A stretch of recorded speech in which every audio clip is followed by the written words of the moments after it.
All right, let's begin. Wow, how's it going, everybody? Welcome to my house. How's it going? How you doing, Nintendo? Thanks for letting me know about the audio. That should be fixed up. Let me say hello to all the nice people real quick. How you doing, Black Roses? Congratulations on your first. How you doing, Horror Loving? Nice. How you doing? Hold on, let me click a thing real quick. How you doing, Zetai? How you doing, Mini Dow? Yeah. And how you doing, Paulcast? Welcome, welcome, welcome. How you doing? Also for Matthew. Supremely nice. How you doing, 14? How you doing, Instant Z's? How you doing, Steve? And I think I got... How you doing, Jay? There we go. I think I got everyone. Internal Sages, there we go. How you doing? How you doing? How you doing? Yeah. So... Yeah, there's a couple more songs I want to get from the person who made the YouTube song. It's called like The Lethargic Witch by I forget whoever. I have credits in my YouTube stuff, so at least it's there. Also Matthew, kick Joker's ass. I believe in you. I believe. Yeah, so for this is a very shiny. So I used a new brown, like, listen. It's terrain. I don't want to use my nice primer on it, so I got me a good old rattle can of Rust-Oleum Satin Espresso, and that got us here. But yeah, this is a 3D printed house. This is with my older nozzle. How you doing? How you doing, Moss? Welcome. This is with an older nozzle of mine, so the details aren't as nice as I can do. I mean, you know, if my printer wasn't like clogged forever. This would be the This is like not as good, be as great of that quality as that is. Blah, blah, blah. A day still hurts. Oh wait, what happened? What happened yesterday? Oh damn! So you're saying so the cat, the one that's always like so happy and just waves and everything, cut up grandma? Oh shit! Oh damn! Well, hopefully she's doing okay, because that, especially when you're old and you got the glass modes and paper skin, you gotta take care of that. This is FDM, yes. So this is like reasonably salt. I mean, resin's pretty reasonably salt today, but like getting this quality with resin would be like it would weigh way too much. Like this is like pretty light. But yeah, I've had this forever. Like I basically had this printed out for a while, and like last week I was like, you know, I'm gonna like prime and do some shit. So, and also it is removable, which is good. So it actually comes in 3 floors. Yippee! I had to like actually like pull all my stuff back to even fit anything in here. Do this. There we go. But yeah, the plan is to paint this. How are my zoom settings? I actually didn't test it this. Okay, this is a little better. Oh, let me stop showing whole real quick. It was fine when I showed you guys whole human occupied landfill a little bit previously, but like you don't need to see it now. We're all aware of what whole looks like. But yeah, hopefully other than grandma's getting bit, hopefully Jay said it was for a bath. And cats either love them or they will fucking kill you to try to not take a bath. Ooh. Oh, that's not great. Oh, that's the phrase ungunking chemicals is definitely doing a lot for that. I was like, how you doing, pig? Welcome. How you doing? That shit to doing now. You're fucking mad. Oh damn. Luckily, it is on YouTube. It is on YouTube if you want to catch the VOD for that. There's also you also missed 30 H's, which is a classic. I know it's not the same, but you gotta get that going. Well, yeah. So what I'm gonna try doing is, I don't know if this is gonna work necessarily, is I'm going to be trying, so like I want to use a different brown, and I don't want to go like super crazy. Like I can't really dry brush on these because FDM stuff does, like, I love dry brushing, and FDM is actually like terrible for dry brushing, because what it will do is like you'll get like the little recesses and stuff like that. It'll kind of accentuate some details, but I'm effectively doing over brushing, which is just like, you know, not super deep there. You can kind of see it looks like that like kind of toned it down. I'm trying between Brigantine Brown and Bootstrap Brown to see which one I like. The Crimson Key. Wait, like the album? Isn't there an album called The Court of Crimson King? How you doing, Squids? How you doing? Welcome. Oh shit, yeah, no, I'm real bad for that. So how you doing, your favorite Edoit? Welcome. I did mean to respond, and I got distracted at work. I'm sorry. No, I can't. I'm good on the battle boxes because I have to save up for next year for Fat Boys. Squids, did you see all the Fat Boys? Oh my god! Every Nurgle release that they teased was so good. Was so good. All of them are so good. Like this lad alone, I would be ecstatic for. But they did like a whole other range, bananas. Like Nurgle continues to be the most spoiled Chaos God. How you doing, Spork? How you doing? How you doing?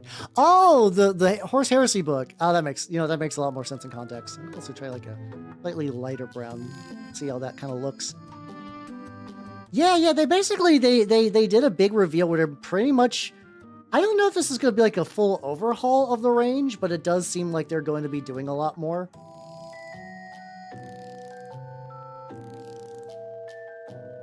This is mostly, I guess, to kind of like get a little bit of shine reduction stuff. Oh, so best luck on your movie then. Hell yeah. Hell yeah. Oh boy, I know nothing about geography, so we'll see if that one lands. Yeah, there was basically, in addition to everything that's going to be in the Warhammer Quest book, they've also shown okay.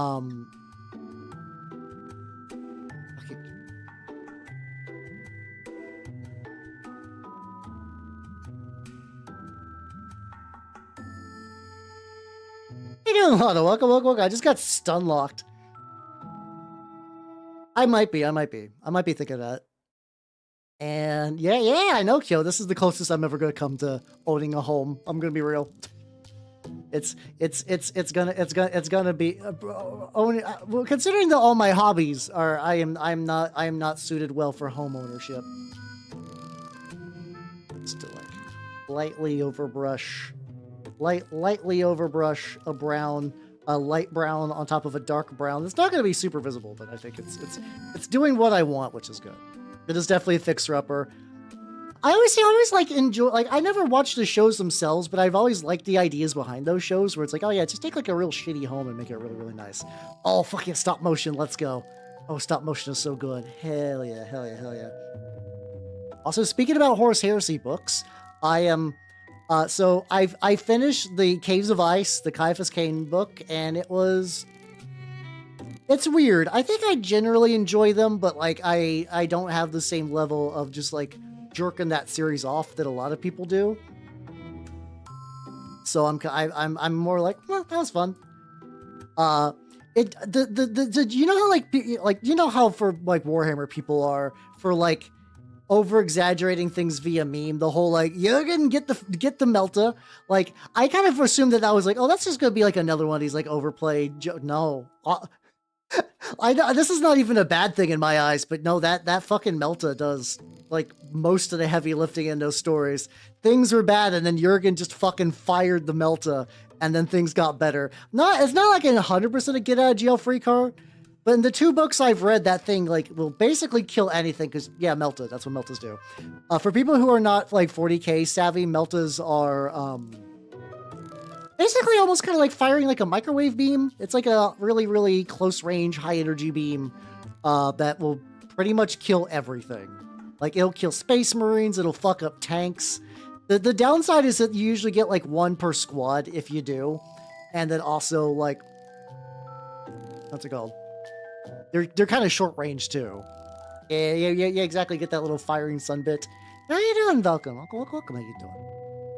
Well, yeah, so I was about to say, so I finished that one, and I was like, what do I want to do next? What do I want to do next? And I was like, you know what? I originally, a long time ago, when I was starting to get into, like, the 40k audiobook stuff, I got pretty much all the OG books of the Horus Heresy, including, like, you know, the Horus Rising. And I tried that. Horus Rising was going to be the first 40k book that was the first one I read, but I never really got super far through it. I'm assuming Spork, if it's like the other one, if it's like the other ones, I think you should be able to buy them separately. It's just going to be hella expensive to do so. Just based on the idea that they've done this exact same thing before with the not the Nighthawk, the Soul Blights. Real messy overpaint, baby. Don't need to get into the recesses. Just gotta get stuff. But I've been, you know, I've read so many of the books. I'm like, yeah, I should go back. I should go back. I was kind of surprised at how early they did like a little like jokes.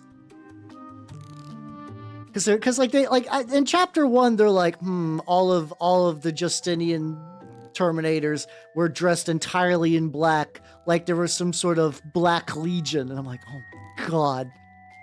This isn't like, I think that book came out in like 2006 and you guys were already cracking fucking just like referential jokes. What the fuck? Dan Abnett, why? Nande. Yeah, and yeah, it's definitely like one of those things where like, you know, it gets described 8 million ways in the books and it's fine. As long as the general idea of heat beam that fuck up vehicles, it's pretty good to go.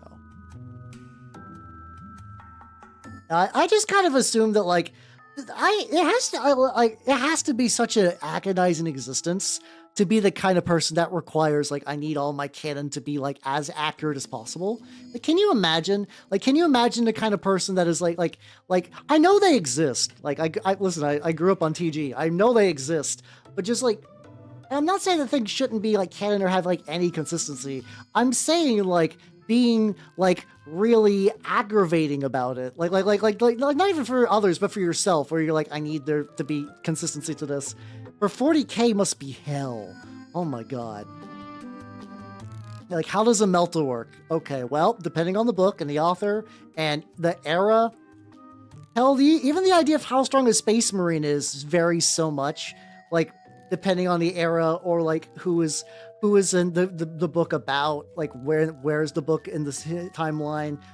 Like if it was like a 2000s book, like guardsmen aren't going to be like super duper stronger than a Space Marine, but like a little bit more. 17 is the number I will choose. But yeah, there's a couple like little gaps. I did like an okay job for priming this bad boy, but it's fine. I am really happy that this like really lazy overbrush. This is another one, like I said, like you know, painting fun. I do like painting. I do like doing the painting, but sometimes like just doing like a nice easy terrain painting is like a good palette cleanser. Plus, like I want more terrain for the war games I play. I'm usually the guy that brings terrain, but I want a lot more. Oh god, that's a lot of JoJo's references. Are you sure? That feels like a lot. Gotta get inside there though. I mean, that's just it. That like you're not even necessarily wrong with that. Oh yeah, sometimes Space Marines even within the same story like are wild. Yeah. No, apparently not though, because for the big drama in the Warhammer 40,000 universe. Guys, can you believe those bastards at Games Workshop? They went too far. They killed... Oh, I hate to say it. They killed 2 named Space Marines without helmets. They killed them. Those monsters. How dare they? How dare they kill even a single one of Ultramar's finest specialist boys? It's fucked up. For context, basically, what happened was, what's it called? They killed off the Scottish Space Marine from Space Marine 2, and then also the guy with the robot arm. They killed both of them off in like a little side story. They basically got like off-screen deaths. How you doing, Norris? Welcome. And it's like, listen, I'm gonna be real. I've seen people that seem to be like genuinely upset about this. I'm like, I played Space Marine 2. You've played Space Marine 2. Like, Robot Arm Guy was barely in it, and when people were talking about him, they're like, why didn't you grab the evil crystal with your robot arm? Or like, why didn't you do that earlier?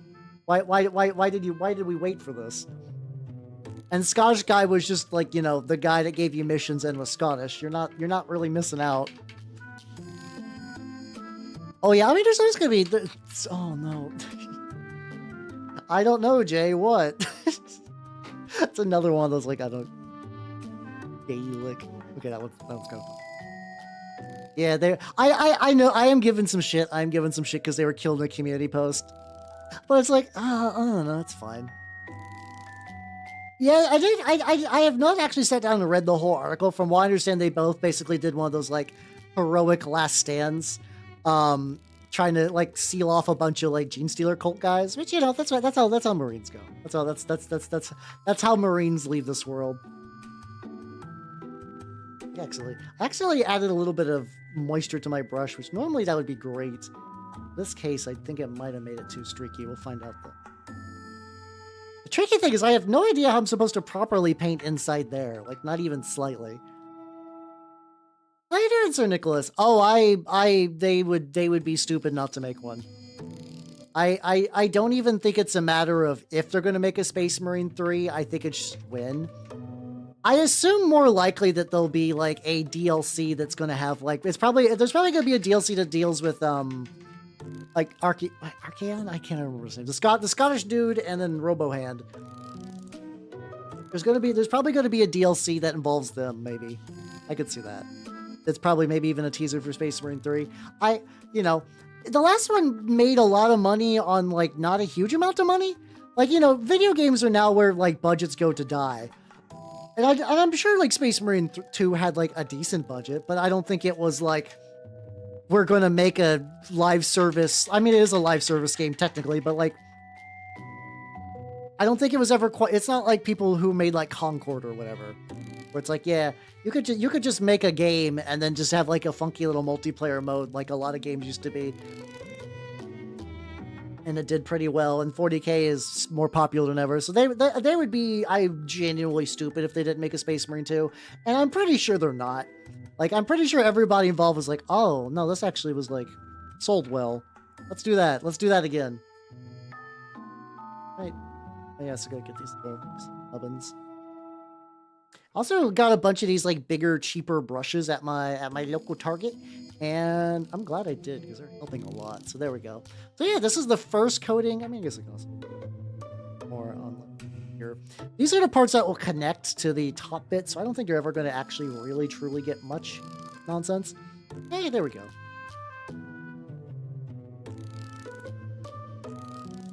Oh, so they did announce it. So yeah, they absolutely will then. Hell yeah, let's go.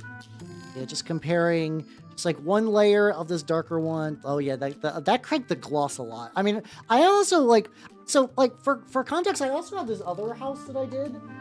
This is ideally sort of like roughly the standard I want to get for this. I was originally going to use neutral. But I realized like, I don't think I like using neutral a whole lot. I think it's good for very specific types of terrain. But I have a hard time modulating the consistency of how dark it is compared to, say, an oil wash. I think an oil wash is what I'm going to do. I can put an oil wash on there. I can let it sit for like maybe like 20 minutes and then just try to rub some off and just see how that works.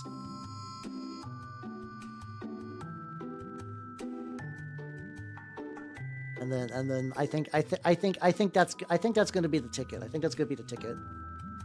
Really pretty glad. I was worried that even doing this was gonna like this is always gonna be a little jank because the texture up here is caused by the fact that like, so my printer has a textured bottom, and what that means is it's like it's really good for like removing things from it and like keeping things stable when it's printing. However,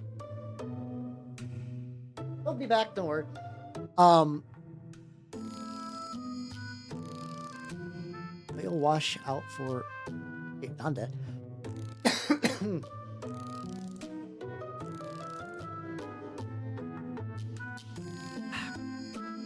There we go.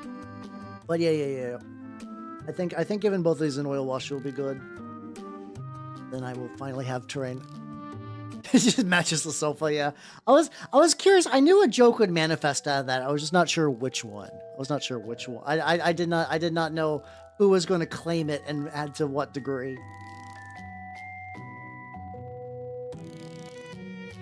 But yeah, I'm very happy this has already turned out pretty quick. But because like I've actually used that other one, even though it's not technically 100% done. I even used that on Trench Crusade on Sunday. I forget if I mentioned how well that game did. I did 2 games of Trench Crusade. One of them was this cool like gas mine scenario that they introduced in the book. It's a weird scenario. So basically that scenario, that wasn't the gas mine. I did the gas mine one later. One of them is like there's a bunch of pits of ichor, and then specifically what you got to do is you got to like put people into the swamp, and then like suck up the swamp juice, And that would be fine by itself because the swamps are like extra deadly and whatnot, but there's also these gigantic shells. Ah, there we go. Take a sip.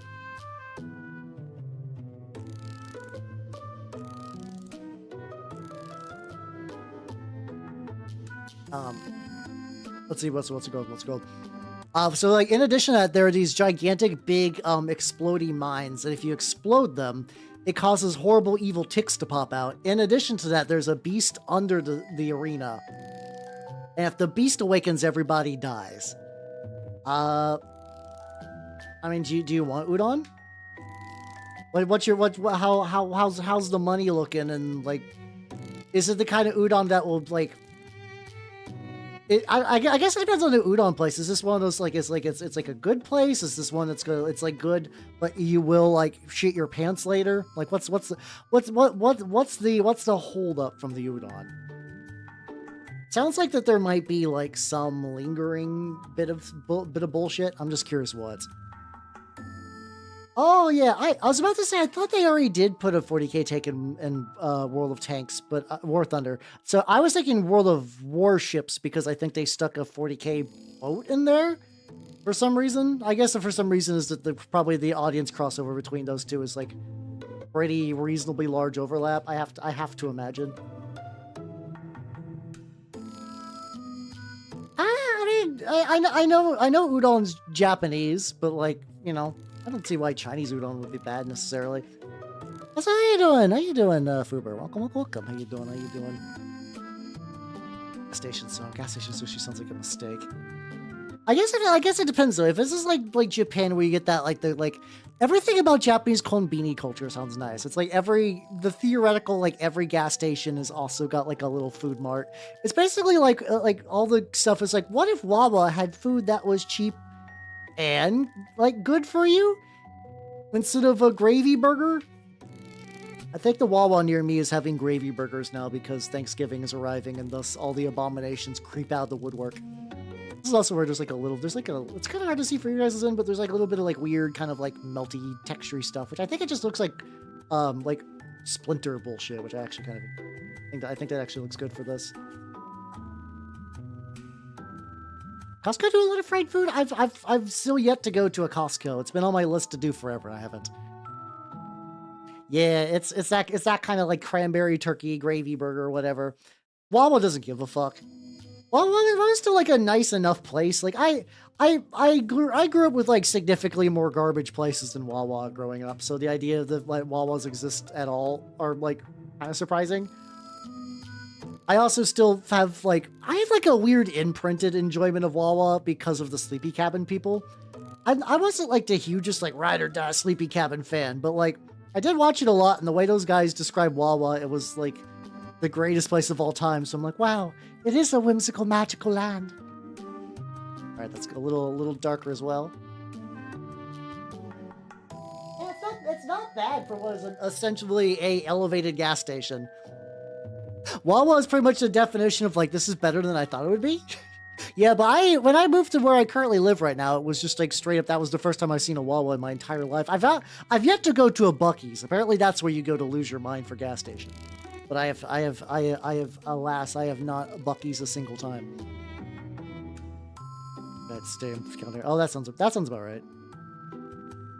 All right, I know. Wait, do you mean Costco or Wawa? Because I feel like that could also apply to both, getting just like a gigantic fuck off huge like sports refill thing. Darker. Just get a little bit in the recesses. Yippee! Let's go.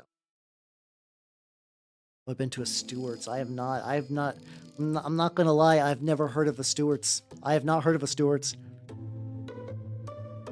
Yeah! Oh yeah, the Alice train was very 40k like that. I'm very excited. I'm very excited for Alice. Like, American Mickey's Alice 1 was pretty fun. I'm like, I think I'm more intrigued about the second one because I feel like it's given me like more things to grasp onto.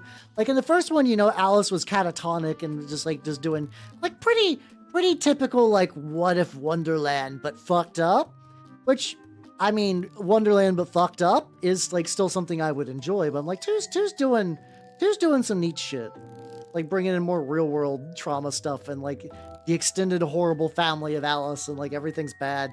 Everything in Alice's life is bad. Yeah, I've heard similar tales too. Like I don't know exactly how close, but there was at one point apparently a Buc-ee's that like was within maybe like a 2 or 3 hour drive from where I'm at. And people were taking like pilgrimages to it. I'm like, what the fuck is this? It's like, from all I can tell is it is just a gas station, but like a nice one. I mean, you got all the week until I play more Alice, so would not be a bad time to start. Just don't do it right now. You gotta watch me paint this house. You gotta watch me paint this house. Oh yeah, that's the thing. I can totally see Buc-ee's if you're traveling and you're like, oh cool, Buc-ee's, like you could definitely, like, I feel like that would be pretty legit. I'm not even like giving anyone shit for enjoying Buc-ee's. I'm just saying, like, I've never had the magical moment that would compel me to go to one. Maybe what I gotta do is I just gotta go, like, just road trip. I just got a road trip, and I gotta find a Buc-ee's in the wild, and I go there, I'm like, I want to change forever. I don't know why I still use that voice for everything.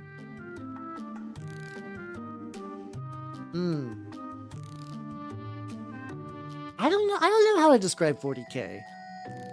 Because, like, there's a lot of cultural touchstones that we used to describe 40K have also kind of fallen off. So, like, we could be like, I mean, saying it's like Lord of the Rings in space, but with like, what's it called? But with like an evil hell dimension and also like StarCraft style Space Marines. Like, that would have gotten you like a while, like something close a while ago. But like StarCraft's cultural like capital is fucking nothing. Like, the fact that there are now StarCraft minis is like, well, that's neat, I guess, but like, boy, howdy, you really took your sweet time on making those real. Every single Zerg is like, the idea, like, Tyranids are no longer going to be rip-off Zerg. People are going to use the Zerg as rip-off Tyranids. It is now flippy and reversey now. Oh yeah, orcs are easy. I kind of wonder too if to some degree it's like, let's see. What do I service stations are version? That might be right. Because yeah, I mean, if it has like a mascot and it's like relatively, I would actually say more like this is not quite similar service. I would almost say I feel like Buc-ee's is like American Greg's.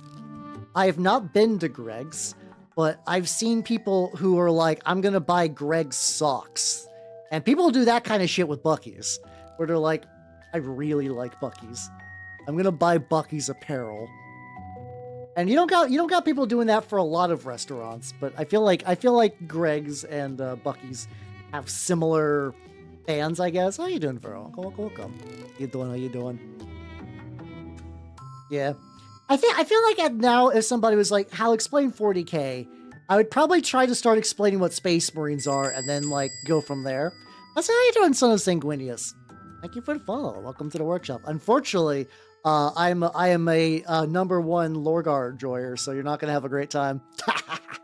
How you doing? How you doing, Baconator? I guess I'm working on Mordheim terrain, so this is not going to be as heretical as usual. Good people might enter these buildings at some point, in theory. I'm a really early stage, so I originally did a like shiny Rust-Oleum primer job because it's terrain, and I'm just doing like it's kind of like a really shitty overcoat with Brigadine Brown to kind of like bring it down. Star Wars might be like a good way to kind of get that going on. Which Lorgar post? Actually. Well, Lorgar really doesn't do anything post heresy unless I'm not reading the right book. How you doing? Oh, I don't need to read. I don't need to read everything else. I can. What am I? You're a nerd. You're a fucking dork. How you doing, Femboy Monarch? How you doing? I would love to see more Lorgar post heresy. As far as I'm aware, he's either not really doing much like most of the Daemon princes that aren't of the cult legions, or he's like being like very covertly referenced in some book somewhere, just waiting for the right moment, as one does. I really like Heresy era Lorgar though. I really like him as a well-meaning but flawed person who is sort of driven to do horrible things. I enjoy that style of stuff. Yeah, chat reflex streamer. No, yeah, real. I'm painting a Mordheim house. Yeah, no. I have that magical thing that every middle-aged mini painting nerd gets where you're like, Mordheim. Though I do also want to use this for Turnip 28 and Trench Crusade, which is probably what this is going to be used for a lot more. Tundra Crusher, enjoy your lurk. Enjoy your lurk. Oh yeah, the new Necromunda lads. The they were like hangers on or whatever. I did see them. They look pretty neat. Hey, listen. Perturabo got a lot of shit done. I mean, I don't even think Perturabo, like, you could give him that much shit. I feel like, you know, Lorgar did a lot. Perturabo did a lot. Then you got Kurz. Like, you know, Kurz I think is where you could like make fun of a Primarch. People don't, because Kurz is just like such a fun, happy-go-lucky is a very like loose definition of what's going on with Kurz. Like really stretching the definition of happy or lucky. But like, you know what I mean? He's just kind of doing his own horrible thing.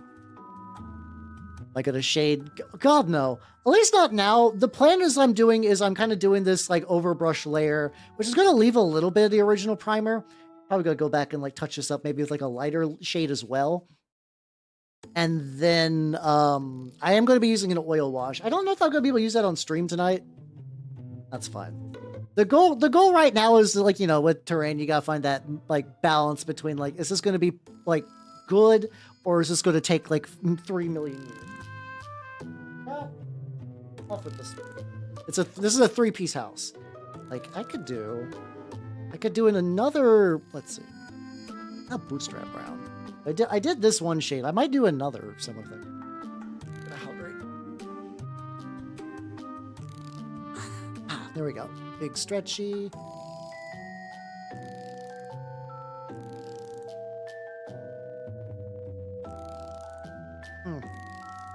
Korax is still hunting, I'm sure, but like I don't know. I do wonder how much the whole yes, Korax is hunting Lorgar. He can't do anything. I don't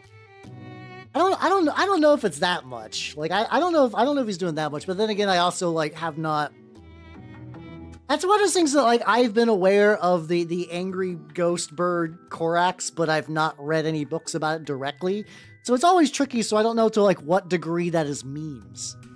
Because that's always the tricky thing with anything 40K. How much info is real and how much is memes? You gotta balance that out. Oh, there we go. Very, very, very light overbrush of this other brown just to add a little bit more definition. I think I'm gonna go as heavy in the paint with this one. You can at least see this like start to show up a little bit. Usually also painting with mini paints on terrain is probably not the most efficient, but like if it's gonna look good, I'll if I need to buy some war paints Fanatic line paints, they're not like crazy hard to get. I do like these quite a bit. But Bravo's, I mean a lot of Primarchs are narcissists. That's not even also I don't know if we could say the autistic beatdown when also eventually the Iron Cage was a thing. I have a minor soft spot for Purdy. But yeah, right now I'm just going back and doing a proper read of Horus Rising just because I never got around to it. And so far it's fine. It's at least in this early stage, it's very bolter porn out of 10, which I'm kind of whatever on the bolter porn stuff, but you know, it really is just all memes. Well, the thing is, it's like it's like that whole, they're like, oh, did you hear that a bunch of guardsmen ran around with their hands going finger gun pew pew and all the orcs died? You're like, no, please. Please, no, please. I beg of you, read a singular book. It doesn't have to be a good one, but like, that's just kind of come with the territory forever. There's always going to be like that to some degree. Very, very light. Yeah, I mean, bolter porn is like, it's like, I do understand that when I'm doing heresy books, I'm going to be getting a lot more bolter porn than I usually give a shit about. That'd be cool. I usually kind of freestyle it. Sometimes I do like use, like, I'll look at references other people have done for like very specific things. Like if I'm looking like oh yeah, because like my Gene Stealer guys, which I don't have any completed ones right now, but like, oh, this guy's very. But like I did look up some like references for like, this is gonna be really blurry, but that's because I have my camera set too. Well, this is not too bad. This is a Milestone Gene Stealer. They're not done yet. He's really close. I was looking up some like ways people are doing like High Fleet Tiamat stuff, so I kind of adapted it that way. Not done yet. If you want to see like all of my minis, including the one I posted last night, I do have an Instagram. There we go. I do got an Instagram where I have all my shit on it. Well, that would be fun to use some novelty guns. How you doing? How you doing, Robert? Welcome. How you doing? How you doing? Yes, I'm also ready for the house. Currently, right now, I'm just doing like very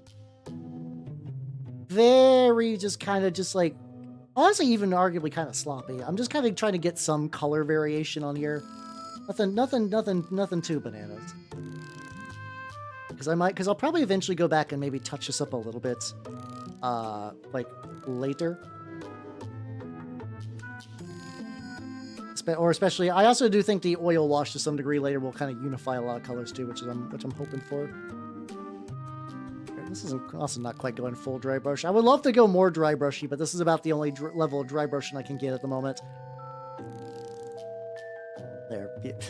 I see what you're doing. I see the combination of words you're using, and I will not fall for your trickery and lies. I will not do that. But yeah. Yeah. That's also kind of funny because like I have been looking at the black shields a bit more, and it's like you can. Every meme about orcs. Oh god, why? I kind of like. I guess I was like, why would you even do a podcast then? But out of every like endeavor of doing a thing online, I understand the allure of wanting to do. Oh, that's way too thick. That's fine. Of wanting to do a podcast probably the most. I also got this other bigger brush.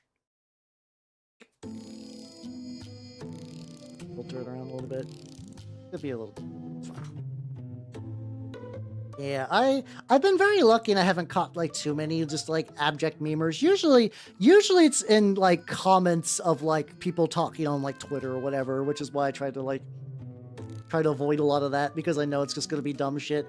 Especially because like when you get those kind of people also mixing memes with culture war stuff, I'm like, oh god, please. I wish I wish many hammers upon you. The worst. How's the chaos spawn going? Better. It is going better. I did get a little bit of progress done this weekend, but not like a crazy amount.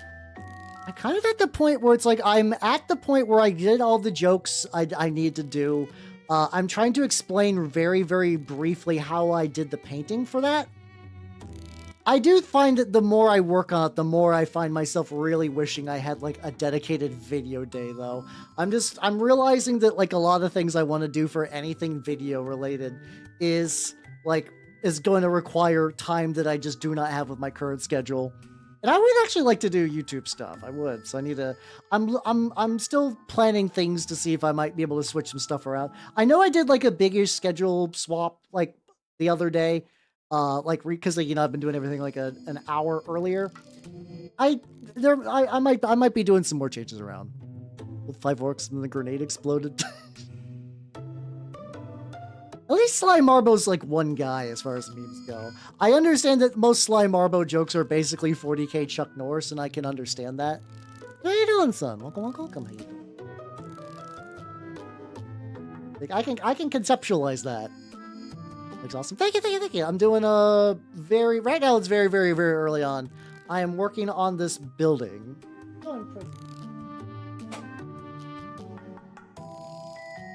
Sly Marbo is basically, hey, you know Rambo?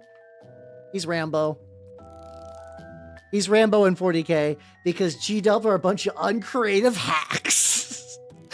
I mean, a lot of 40k is what do a bunch of British nerds think is cool.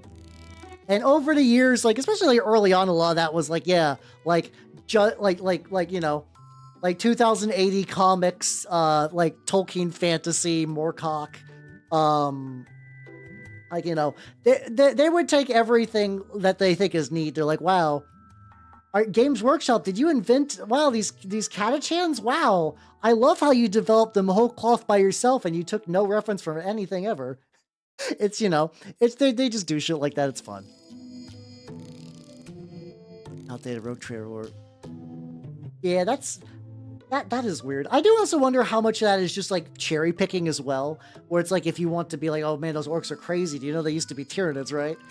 And it's like you could just kind of use a source that nobody takes seriously, and you're like, the lore that 40k didn't want you to know about orcs, like that kind of. Frankly, it's amazing we don't have as much 40k clickbait as we do. We could have more. We could have more, yeah. I don't like the camera froze. It's because I'm blasting. I should turn that. I wish I could remember the name of the guard regiments they use in Peter Favarelli's Favari's books. I really like his because all of his guard legions are like Spanish Catholic, which is fucking rad. I love the one at the what's it called? Firecast. Firecast has a really cool like Spanish Catholic like guard regiment. It's really, really neat. They are the good shit. I like that. I like that a lot. Need to change. I don't want to make clickbait. God no. There's already there's already too many people like doing that for like this hobby product will change everything. I love the perennial like you know, person who makes mini painting for a living, and 99% of the time they actively like they have imprints on their lips for where like Games Workshop's dick was designed to fit into their mouth, but like every now and then they'll be like, Games Workshop is dead forever, and they'll just show like a 3D printer because somebody sent them a 3D printer. Like, oh my god, really? And I know for a lot of these people, they're like, well, I clickbait or I starve, so... But it's like, man, I hate that shit. Yeah, I think like I actually do find the Obi-Wan guy kind of fun, but it's definitely one of those like, huh, funny relic by British nerds. I would never consider that to be like a serious thing if I was ever talking 40k lore to everyone, but I think it's really fun as a piece of trivia. In the same way that like Star Wars extended universe stuff, like listen, like Star Wars has like, you know, the canon and like even in the EU like real canon stuff, but like if you get into the margins for like the like children's video games and whatnot, like children's edutainment games, you get some like real buck wild Star Wars lore, like, you know, just imagine every Ewok movie Star Wars movie was canon. Magic just kind of exists. And I don't even mean like, oh, she's using the Force, because like, you know, that's the typical thing. But she's got the lady in that has like a magic ring that turns her into a raven. And while you could just be like, yeah, no, force ghost bullshit. Force ghost bullshit. Words do be hard sometimes. What the outside is, I think.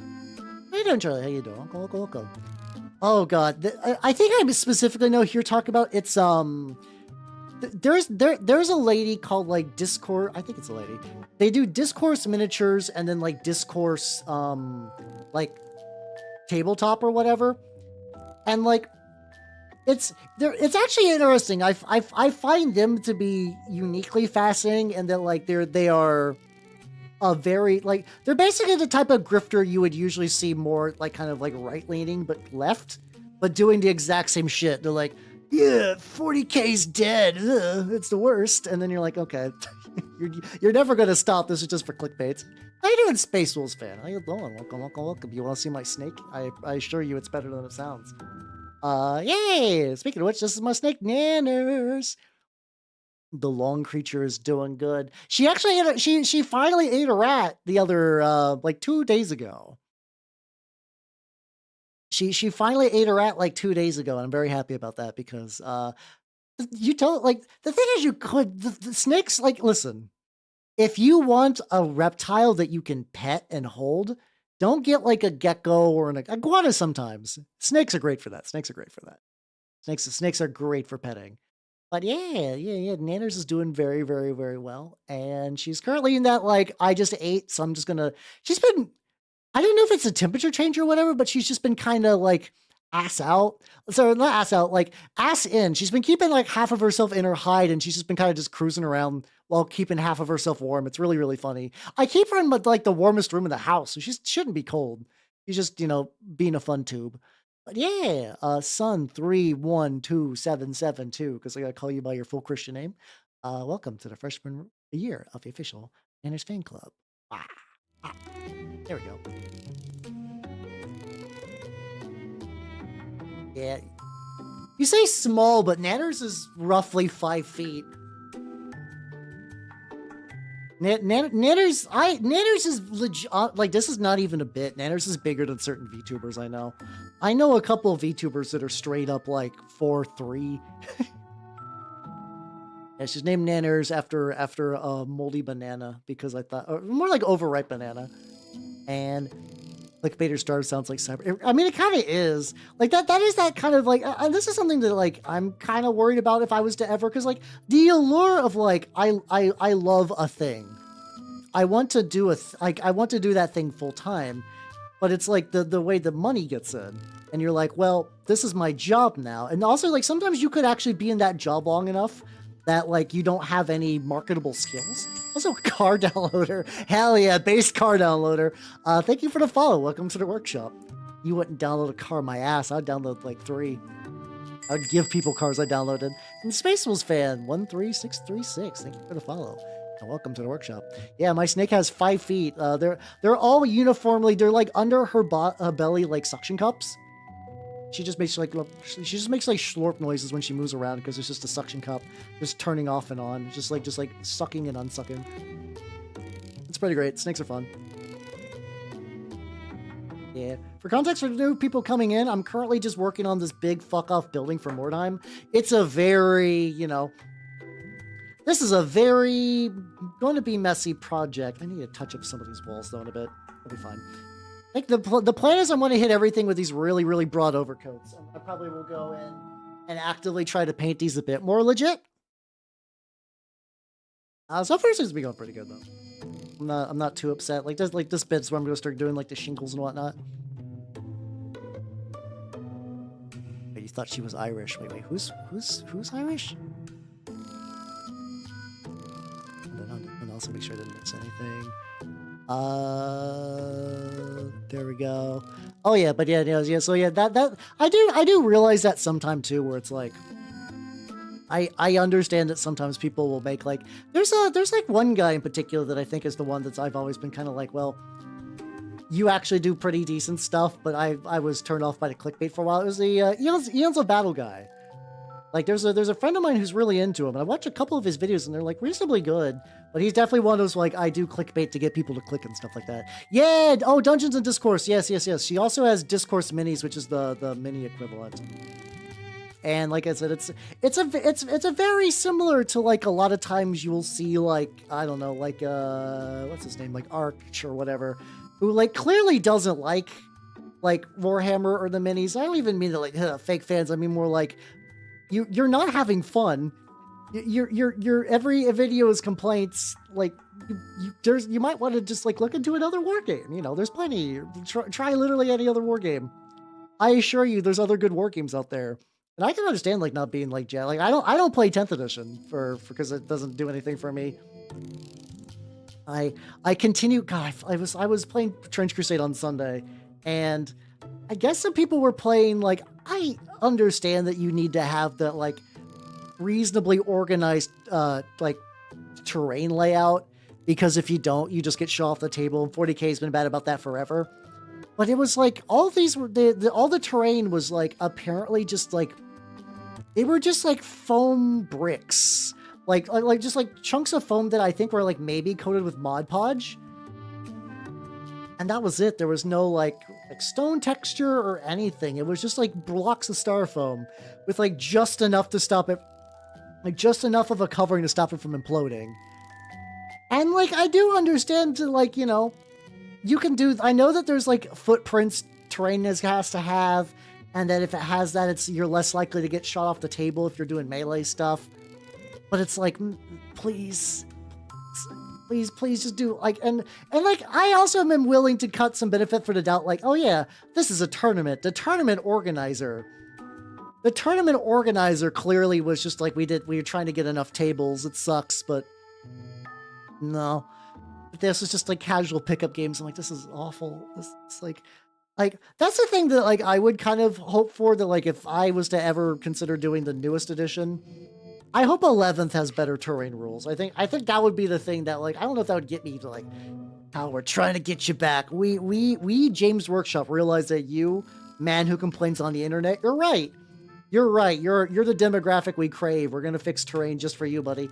But like, I think that would be nice. That would be nice if they did that. I was a little rougher with this than I would have liked, but that's fine. All right. So I'm gonna retire this big fuck off brush for a bit. I'm gonna start doing some like actually adding some color to here. Yippee! Let's go. Let's start with the shingles. I don't know why, for some reason I saw this, I'm like, I want green shingles. I'm gonna do the dark green from the Vallejo. Probably just kind of do what I did with this other building. Where I do a layer of green, and then I might do like a stipple of like a lighter green on it. That's why I also want to do stuff like this. I do want to put like money where my mouth is and be like, I'm gonna make good terrain. I want to make the terrain I want. Yeah, I know, me liking green. It's big surprise. You say that. What was the last army I was painting green? I was starting to do green New Antioch a little bit, but then I went to Papal States. I have green turnip guys. That is true. I do have green turnip minis. My footless cult is green, so really about it though. I still don't have like a properly green army. Every time I've tried to do one, like I tried to do High Fleet Gorgon Tyranids. I tried to do like Mint Choco Chip Votan. I think it's just every time it's time for like, ooh, maybe new army. It's like, nah, I'm good. Yeah, that brain rot really is. Yeah, I know my Nurgle guys are purple, and honestly, I was thinking about the new ones, and I'm like, they're still probably going to be purple. So I'm just gonna see what happens if I zoom in. Yeah, that's like not too bad. Scoot up a little bit. What army works good orange? I think orange Eldar would kind of fuck, actually. I think blue orange contrast Eldar would look like really legit. I'm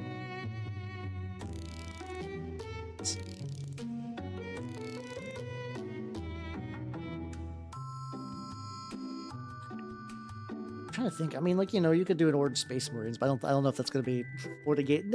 Florida Gators doesn't own that color combo.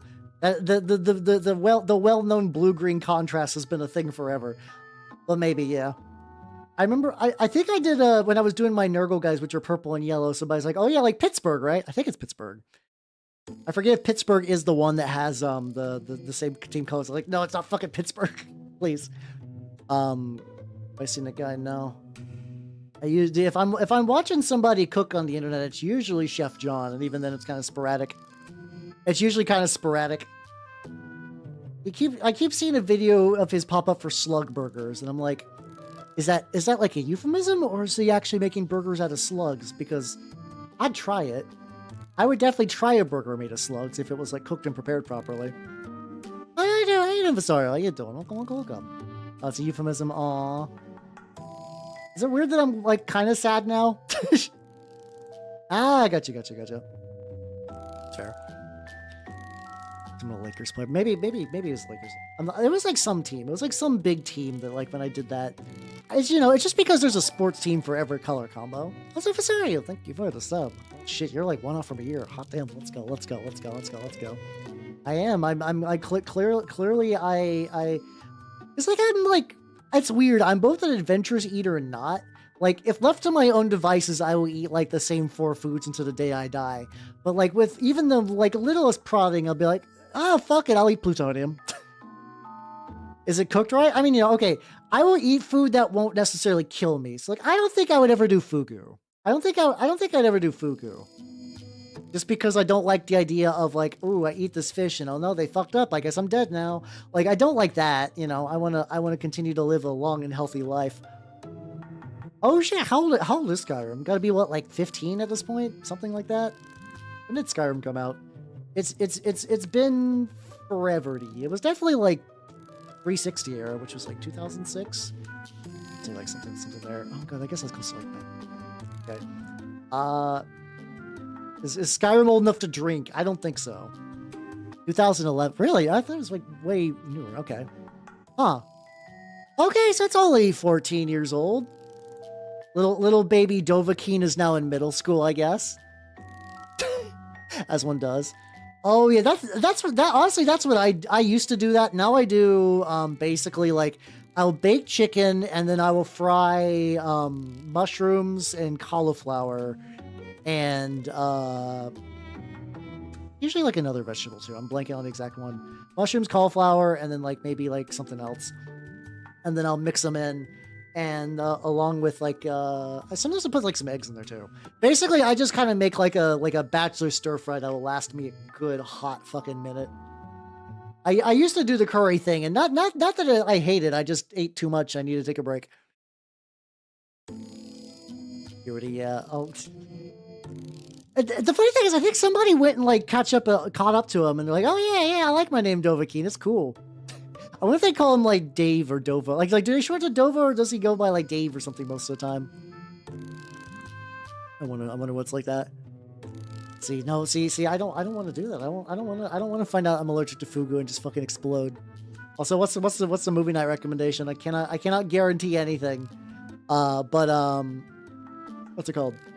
Food fight? No. I'm telling you guys that I got very specific movie night requirements. It's got to have magic and or a sword with like some wiggle room.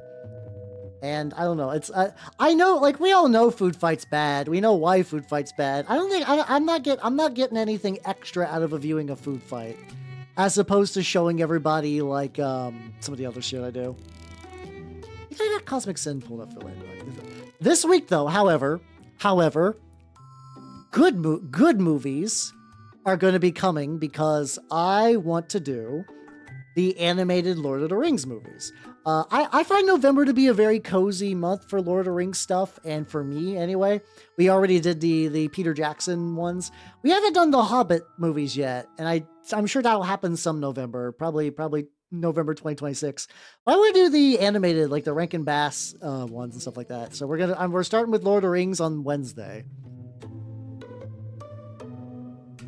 Oh, Queen Get a Dam actually is kind of exactly the kind of garbage that might need to go on there. Isn't that one actually like the sequel to like one of like the? Oh yeah, Lestat isn't that one? Fuck, I forgot he's in that like movie. But yeah, it's actually because a long time ago at my adopted grandpa's house, he would always show those in like the stop motion Rudolph ones. But I never actually watched enough of the Lord of the Rings at the time to figure out like who any of the characters are or what the plot was. So this is actually gonna be pretty fun. Ooh, thank you for the house rate. How you doing, Bellamy? Welcome. I'm working on house. I am working on house.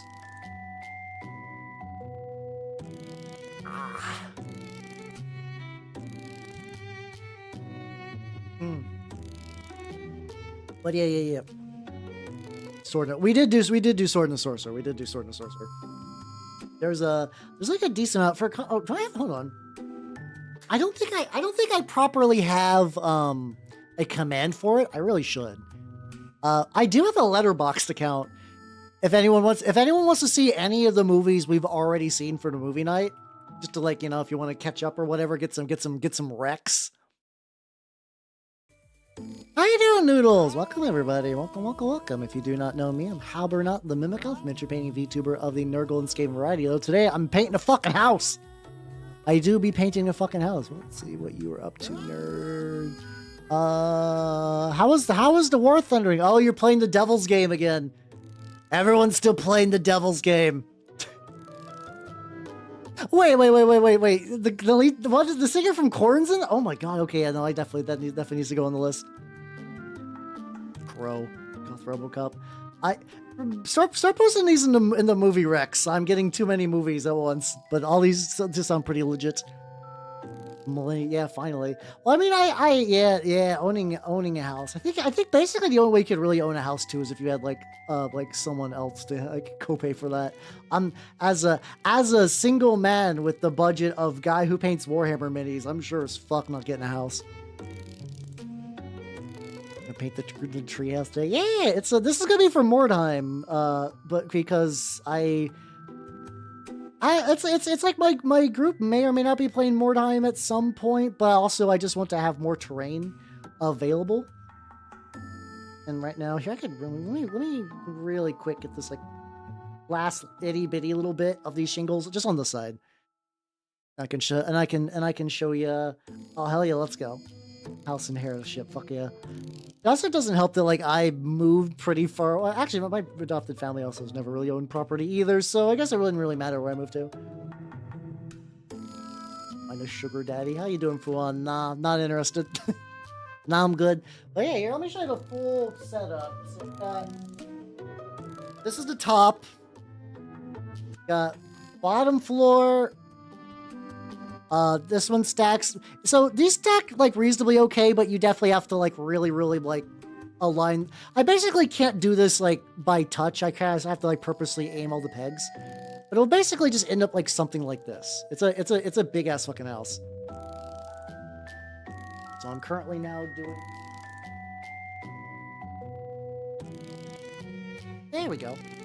That time again. Oh shit. Oh fuck. Oh damn. Oh fuck. Nice ways, thank you. Going there. They're friend with their house. Hey, let's go. Yeah, that is the thing too. Like I remember there was maybe like at this point, maybe like 3 years ago, like my water heater exploded. Not in like a major way, but as in like it started just horribly leaking, and like apparently whoever put it in did a real shit job at it. And like if I would own the place, that would have been a lot, but I didn't. But I also, you know, I'm just paying money to take up space, as one does. But then again, that's not unique to me anyway. For their pegs visually for bottom. Yeah, no, I mean that's I'll stand by that line, I guess. Sure, why not? Fuck it. How you doing, Oni? How you doing? Welcome. I'm painting all the shingles on this house. Basically gotta get this angle, and then I'll probably go do the. Oh, I could also get that big fuck off tarp as well. What color do I want the big fuck off tarp to be? That's a real good question. At least this goes like pretty quick. This is once again the like, hey, if you're burnt out on mini painting, you paint some terrain. It'll be fun. I also need to do. Oh yeah, I was about to mention that like I needed to ages ago. But yeah, I also did a Trench Crusade scenario that I lost badly. For like you have to kind of set up these gas mines, and I was like, you know what would actually be really fun for those? I want to take the you know the famous like G-Dub's cactus. I want to make like a mine version of that.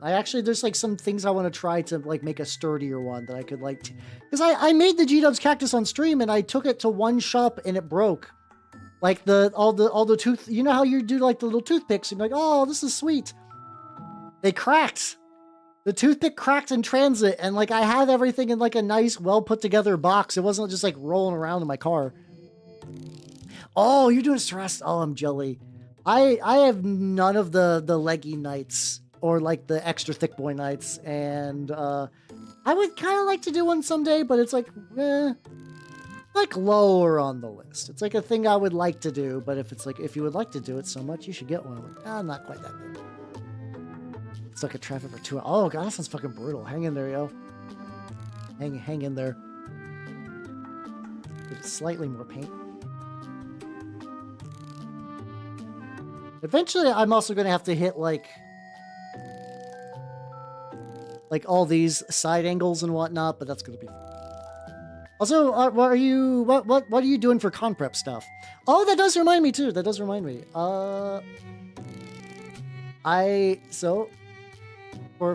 the MagFest stuff. So last time I went to MagFest, I brought a bunch of rats, which I thought was a cool idea. And technically, I'm also gonna zoom out. Zoom out just like a wee bit so I could just paint like this.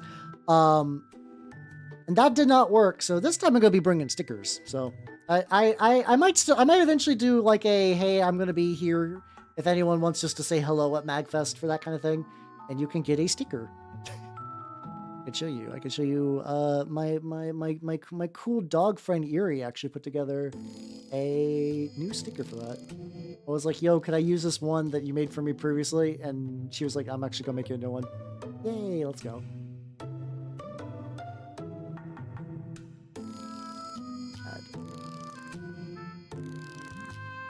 Big fuck off folder. There we go. It's me, the lad. I'm very sticky. I will be most sticker. Frame prime. That's all. I mean, that's a pretty. You know, like size wise, that's already like a pretty good chunk. That's a pretty good chunk. I too. Right now, I'm just doing them for free in person because I don't know. What's it called? Yeah, because like, so what? Because I think hanging out will be a lot more fun. Because what I did is last time I got creative, but like, you know, sometimes being creative doesn't necessarily mean like thinking things through. And I was like, all right, I'm gonna 3D print a bunch of rats, and what I'm gonna do is I'm gonna do like a cool like zenithal priming where it's like like mostly it's gonna be brown, but I'm gonna zenithal like a light green on top to be house colors.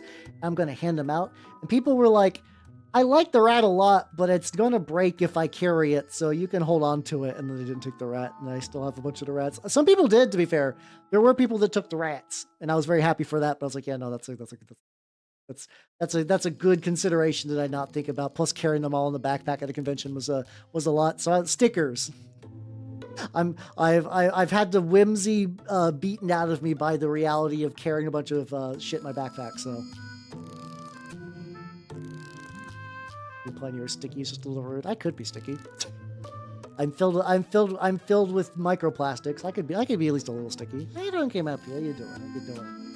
I'm working on a house and it's going pretty good. I don't think you gotta go, you know, OSHA's gonna give me a lot of shit if I'm doing construction work without cat ears. Like, you know, yeah, whenever I see, God, that would be kind of great actually. Like I think I mentioned Loveless before, and Loveless, it's like if you're a virgin, you got cat ears. I want one where it's like, as soon as you just become like a 30-year-old, like kind of like, not 30, even like 4, like stereotypical like 90s like catcalling construction worker. I want people like that, where it's like the god of cats is to like everybody who's a little gross and weird. We're gonna give them cat ears to make them a little bit more appealing.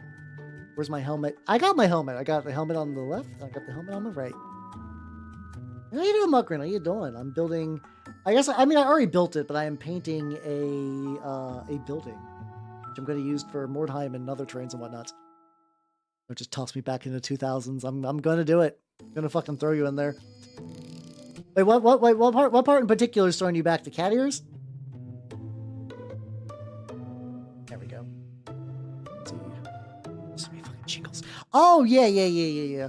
It's funny because so like I in high school, I was surrounded by Fujos and so starved for manga. I was like, what do you got? And they're like, well, we got Loveless. I'm like, okay. And I remember reading it. I was like, okay. It's fine. Not even the worst though. I remember there's a Hime Joshi friend of mine who's like, she's really into Yuri stuff, but like, for a while, her dry spell was so bad that she read Loveless for the Yuri. Which is an insane statement. Like I don't blame her. There we go. There's some in here. I don't blame her. I understand that, like, you know, we live in an era where like, hey, what manga can you get for free online? All of it.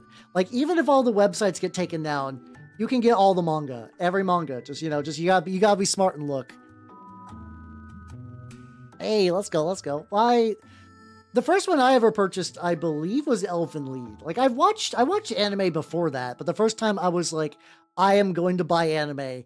I mentioned this a couple times. I went to a Best Buy. I saw back when they had a big shelf of anime DVDs, and I was like, oh, this cover looks cool. Whoa, gory, hell yeah. And then I watched it, and I was like, man, she is pissing herself a lot, isn't she? There's a lot of people pissing themselves in Elfen Lied, and it's real sad. It do be like that.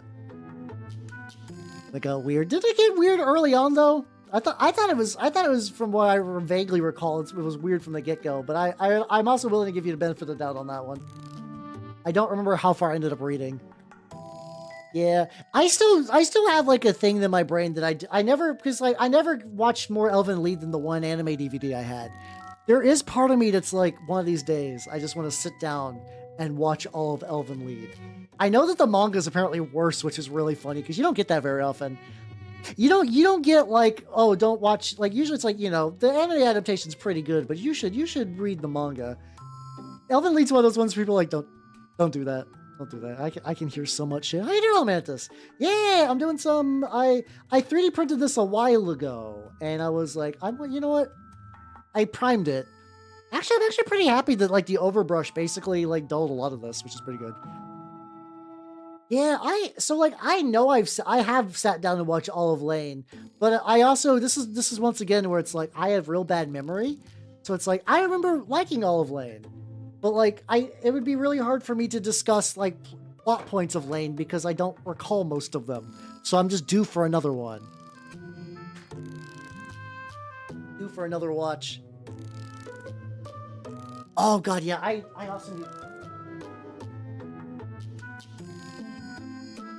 also need to do that with Zetsubo Sensei. And you know what? Because like I watched I think all the anime at the time when it was available, and then I found out about the twist. The twist is mwah, mwah, chef's kiss. A lot of times when shows, really when anything, this isn't even like an anime only example, so many things fuck up a twist ending, but like, my god. It's the good shit. Boss hard, yeah, it is a lot of stuff happening that like I think it would be fun to watch again and really probably try to like take some time to digest. I'm also good. Now I'm gonna do the gray for like the stone. But like, ooh, I definitely want to give that another watch. OVAs, it just gets weird, really. That's one of those ones that I've been meaning to watch forever too. My backlog of things I eventually want to get around to. Also really wanted to play. I think they like. Why is this like weirdly unmixed? I feel like a bunch of like unmixed panels there. Maybe. This is blended, okay. What I want to do is, I don't think this would be like good for like a long, like a series, but the Lane PS1 game I think got translated like a couple years back. I would like to give that a go. I would like to give that a go. It's so weird. Okay. I need to like shake the I guess I just did not shake the fuck.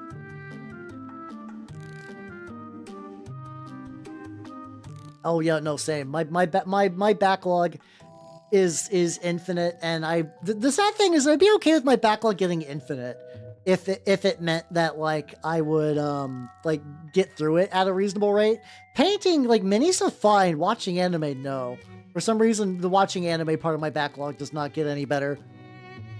I am doing a little okay though. Like I started to reread the Nagata Kabi like stuff, like the lady who did like my lesbian experience with loneliness. I finished that one again, and I'm currently working on the Solo Exchange Diary Part 1 because I own physical copies of that entire series and I really like it. It's good. It's pretty good. God, that like it's really weird and bittersweet reading it now. So it is basically like, and she kind of describes it's like she really likes people talking about their kind of like innermost thoughts and feelings and stuff. I was like, oh, I also enjoy that. But also, I've read later books in the series. I know things don't get better. Like it's really sad. So like, if you decide to like if you only read the like My Lesbian Experience with Loneliness, it ends on a really positive chipper note of like, well,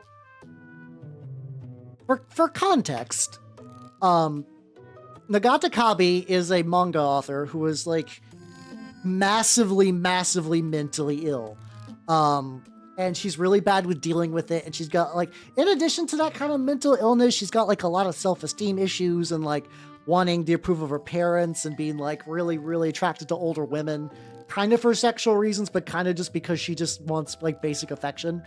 And like,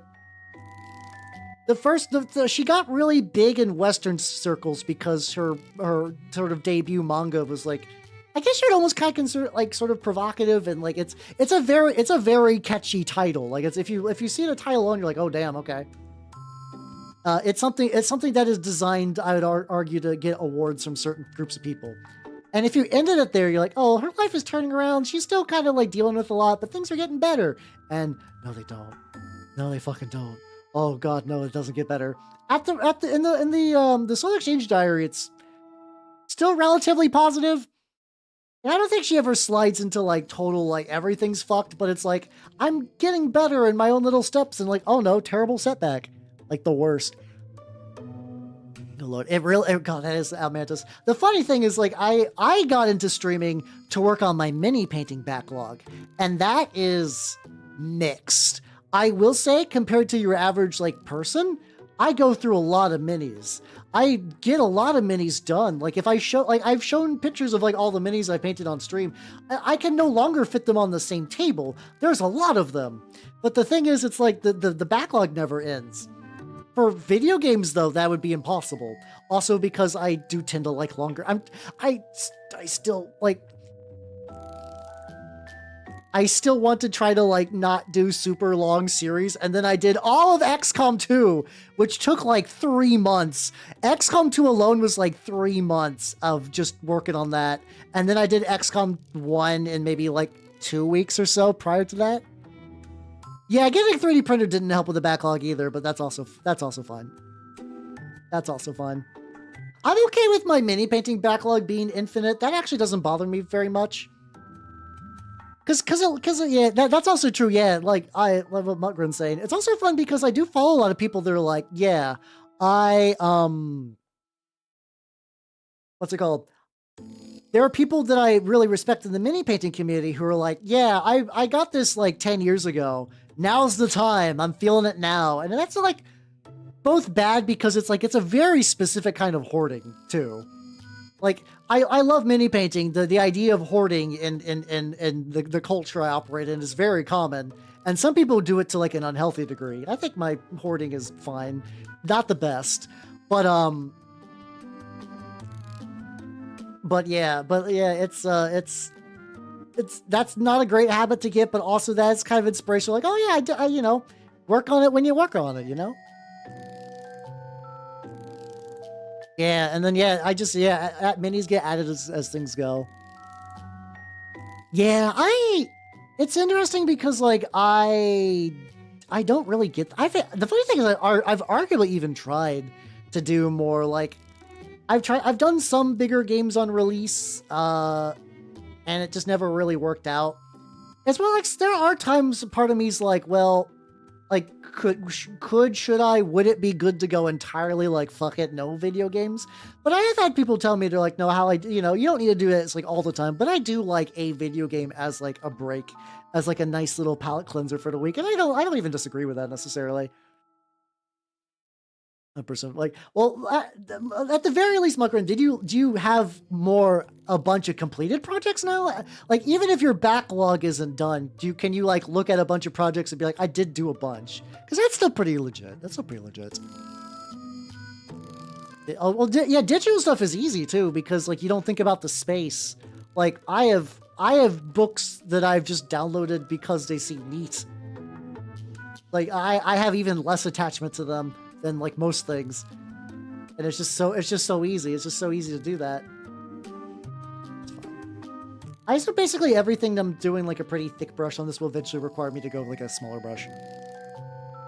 Yeah, like there's so apparently there's the people behind the Humble Bundle.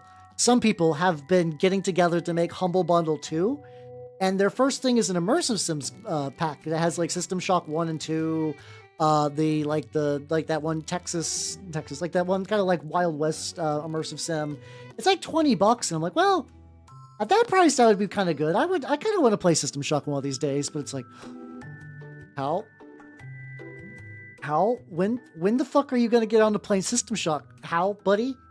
When will you do that? I'm like, whenever, at some point. Yeah, I don't have one 220 terabyte hard drive, but I do have a bunch of smaller ones, and they do fill up quick. How you doing, nobody? How you doing? Welcome. Yeah, the funny thing for one is I actually did get me a bigger I've been really enjoying having physical manga lately, so I got me a shelf for that now, which is actually kind of nice because I could put all my I've also just put all my comics on there and stuff like that. Clarity will give you 5-year plan. Like, wait, one day. Well, so I haven't watched Hyoko, but isn't Hyoko supposed to be pretty solid? I don't like, if you got a comfort show, watch a comfort show. No one like, if you feel bad for enjoying your comfort show, you're not enjoying it. But like, if other people are making you feel bad and you are enjoying it, just watch your thing. It's fine. It's fine at the end of the day. Yeah, it's a potato-based side dish. Pierogies. I love pierogies. I've been wanting pierogies for like a month, and I've not committed to going to like the Eastern European specialty store that's near me that I know has pierogies. They're like, people are like, yeah, I drove like a couple miles to get to these pierogies. They were worth it. Towards her. You're going to need to clarify, because unchristian things could either be like, I want to hit her with big rock, or you're like, I want to hit her with big kiss. Well, both of those are true. Both of those could be true in equal numbers. Yeah, a lot. Yeah, like the thing is, like, I don't even have to have them. Like the nice and/or bad thing about Steam is you don't even have to have them downloaded. You can just have a billion the games. Oh, I do want to get the pierogies. It's just like kind of like when I'm out shopping, it's on like the other end of the town, so I don't go there. I only go there when I'm going to the used bookstore near there, and I have not gone to the used bookstore because I'm trying to be good, because I'm getting the new outfit. So I've been trying not to buy dumb books I don't need. The cycles. I've been trying to think about a lot of the things I've been doing with my life and trying to get some shit together, and it's been good, but it's also just like layers and layers and layers of bad habits. So it's like, I won't be able to get pierogies anytime soon because I don't want to go to the place where I might spend time shopping for books I won't read. But I do want pierogi. But I still do want pierogi. Oh, it's that kind of horrible cock block. It's like a Keijo, except for Keijo, I don't think the author was disinterested. I think Keijo just got canceled by just like the manga, what's it called? Studio. The book it was like the like Shonen Jump or whatever publication it was in.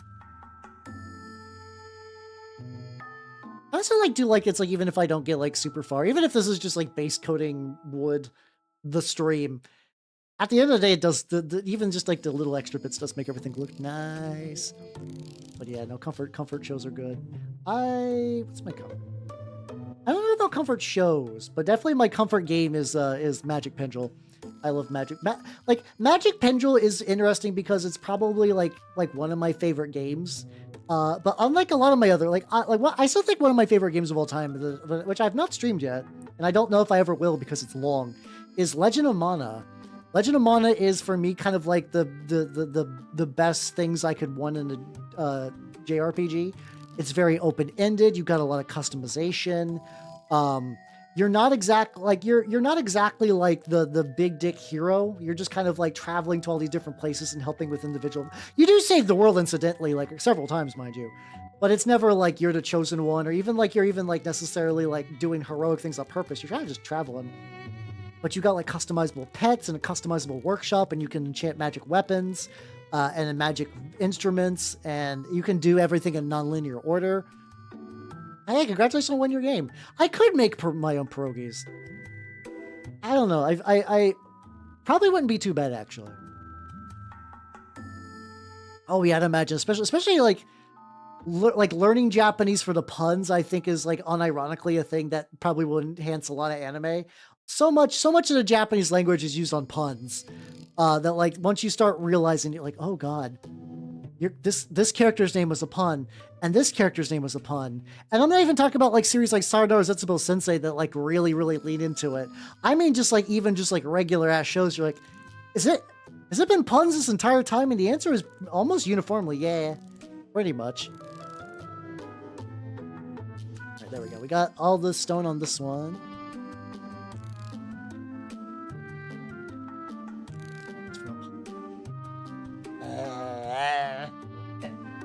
I don't know why I don't like that one, but I don't.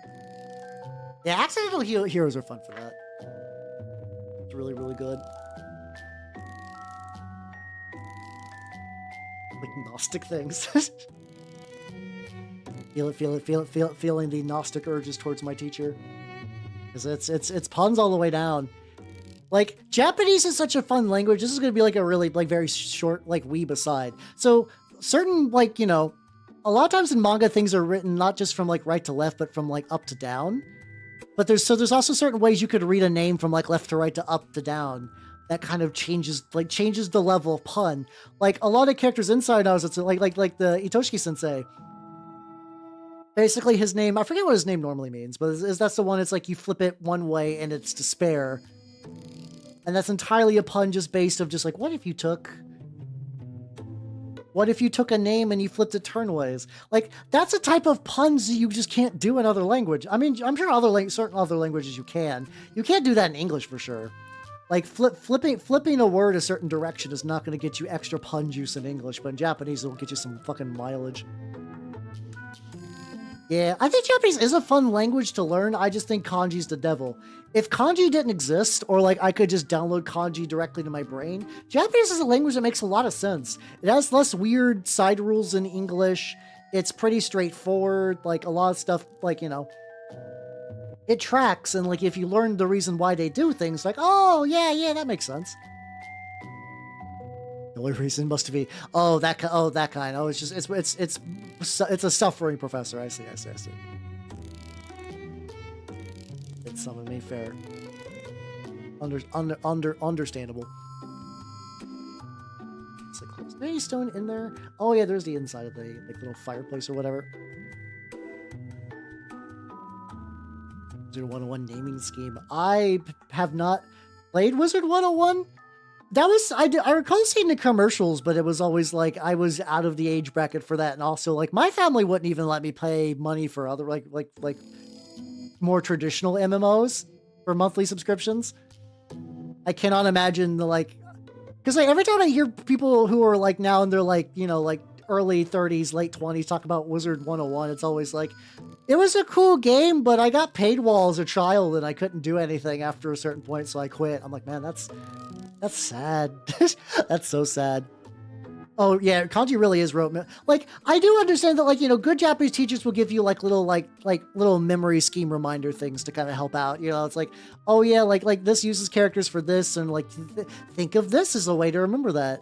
Then my bad one.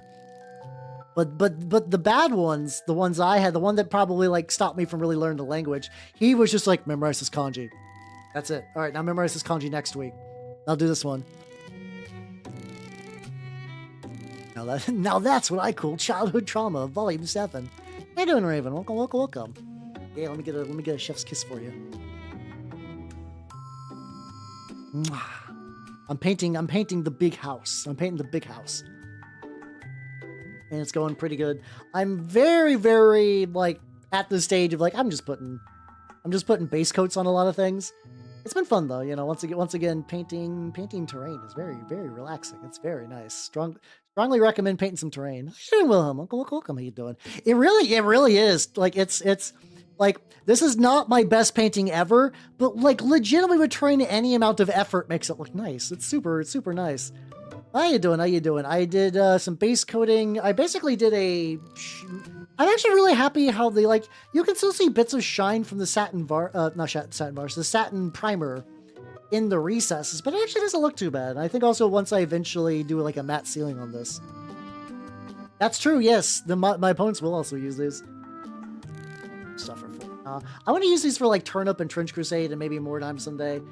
The need to use these for Mordheim is a lot lessened after finding out that one of my local shops got donated a bunch of Mordheim terrain. Oh, really? See, I've never had that, like, all my old web accounts have died over the years when, like, the websites that hosted them just perished. The idea that, like, a Discord could be kicking around long enough to, like, be accessible later and, like, ooh, what secrets did I hide? Is kind of buck wild to me personally. What do we want to do now?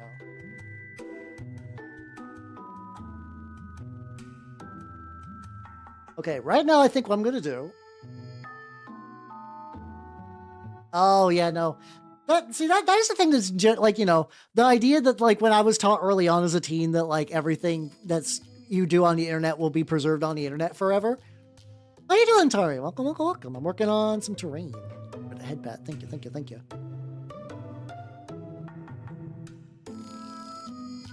Oh, yeah, same. I think the eventual oil wash, like, once again, for context, like, this is the previous house from the same series I did. It's been a while ago, but this is roughly the kind of quality I want to hit. And this one has not gotten an oil wash yet. I'm probably just going to hit both of them up at the same time. And how you doing, Fist? Welcome, welcome, welcome. How you doing? How you doing? So it's like, I've been using this terrain as is, and it looks pretty good. But I do think eventually the oil wash for both is going to be really, really pop. But I want to try to bring roughly that same quality to this. Ah, okay, okay. So it's like, not even that old internet time. Yeah, USA, USA. All right, what color do I want to do the tarps? They got these big flappy tarps on there. On one hand, I could do red. I could do a dark red. Because you get that red-green contrast. Actually, it might be the way to go. I'm going to do Nocturnal Red, my beloved. Let's see how that looks.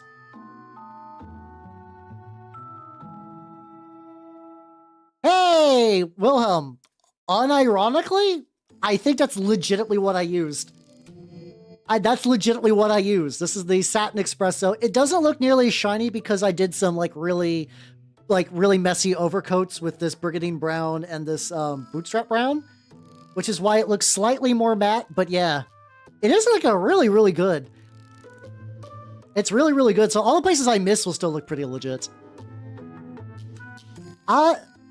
Didn't they showed off a battle box that I thought had the Rotmire Creed in them. I thought they showed another spearhead. Hold on.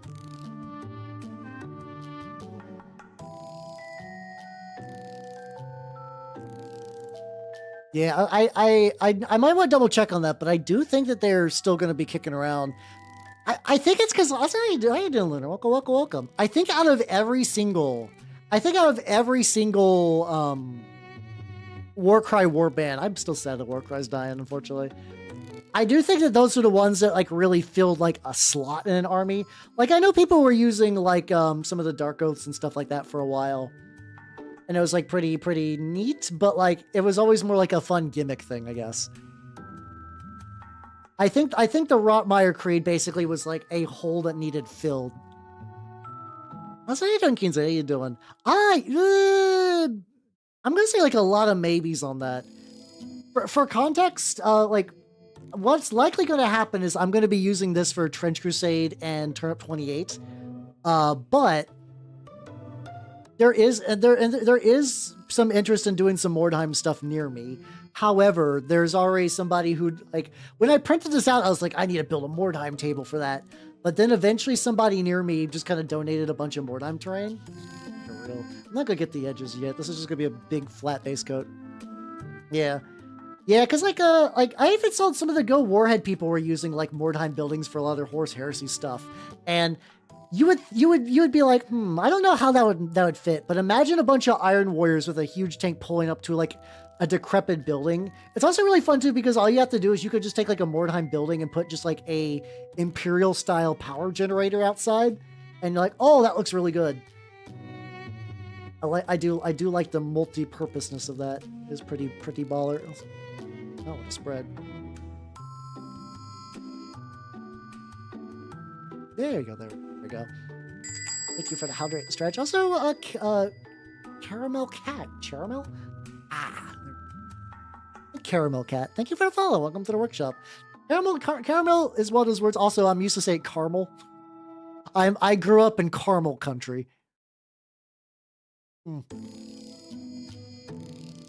Yeah, I do think fantasy, like, now, if you were like, I need to only do one type of terrain, I actually think fantasy would get you a lot more mileage. Fantasy terrain absolutely will get you more mileage. And then, like, you know, if you just want to add some, like, sci-fi little bits and boops to that, that's all you read. Yeah, good old Carl's mail. They really are, yeah. Yeah, I mean, I assume other people are drinking water when I'm drinking water. I assume so. I do. I'm sad that Warcry got scored. What I'm hoping for is that like when Games Workshop is basically like soft killed Warcry, I'm just waiting for them to be like, Warcry's dead, and I want to see if like a community thing will spring up, kind of like Mordheim, where people are like, okay, Games Workshop has failed this game and abandoned it. It's ours now. That's why people are always like, oh, I really, really want them to like bring back Mordheim. I don't. It's already in better. And you know, work out. Let's go. I'm a personal belief that like in the hands of the people. No, it's not. It's I would say that the easiest way to describe Mordheim, it's like splitting the difference. It's a campaign war game, so it's kind of like splitting the difference between a TRPG and like a skirmish scale war game. What's how you doing, Visit the Chronicler? Welcome, everybody. Welcome, welcome, welcome. If you do not know me, I'm Halbernaut the Mimic Elf, miniature painting VTuber of the Nerdgolden's game variety. Oh, what were you working on? What are you working on, nerd? So you doing, how you doing, Flint Uwood, 756? Thank you for the follow. Welcome to the workshop. What are you working on? I am currently just doing terrain today because I wanted to. Building a few things. Hey, let's go, let's go, let's go. Here, let me get this little bit of red. And I'll show you generally the building I'm working on today. Nice flat broad coat because I don't want to get... I'll go back with a more tidy brush in a bit. Oh, fuck yeah. Thanators are fucking... I mean, I guess I could 3D print them, but like, I would like a Mechanicum army one day, but I also know I would need to sell like every organ. Also, Chill Enderman, thank you for the follow. Welcome to the workshop. Welcome, welcome, welcome. Yeah, let me show you what I'm working on today. This is from Tired Eye Studio. It is a 3-tiered building. Like, I gotta line up the pegs because this is like, it holds in pretty well, but this is the kind of thing that I need to like actually like aim it. I can't just like feel around for it. It's like something like that. Also, I think adding a little bit of primer did make the pegs not fit as smooth as they could. Let me do it this way. I think if I do the top first, it's a little better. There we go. To resurrect it. Oh, see, yeah, because Blood Bowl was in a similar spot, wasn't it? Now, I don't know what current Blood Bowl's like. There we go. Behold! It is the big old fuck off house. It's still got a lot to go, but it's turning out pretty good. I'm enjoying it. Go. I don't get a bunch of red anywhere. I'm gonna leave this and this. There we go. Keeping everything off to the side just because like table. This is the farthest I've pulled out in a hot minute. Oh, thank you. I'm glad you like it. Hell yeah, hell yeah, hell yeah. How you doing, Lord of Bones? Welcome, welcome, welcome. Like, yeah, you guys can see like upper parts of my desk where it's like the Gene Stealer stuff I'm working on. Other stuff is just kind of just chilling there. Oh, was it only 3 years? For some reason I thought it was longer that they had Blood Bowl in cold storage, but maybe not.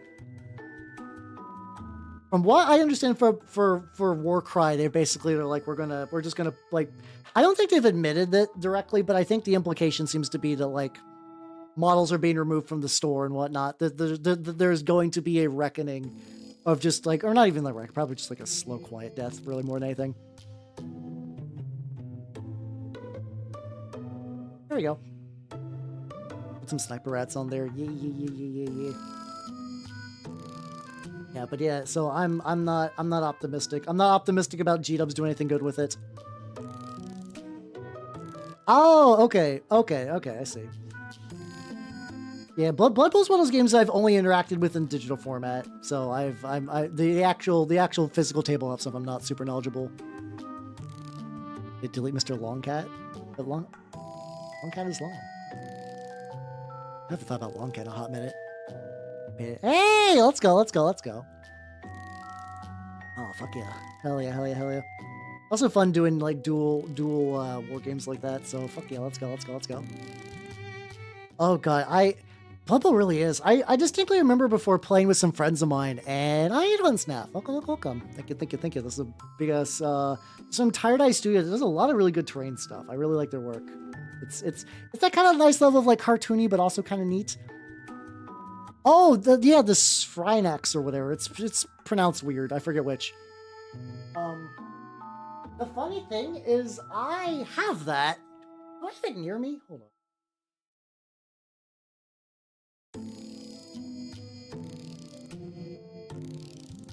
Yeah, I think it's, hold on. I'm gonna grab mine. Cause that one has actually been on stream, but back in like 2020. Hold on. Let me grab the motherfucker.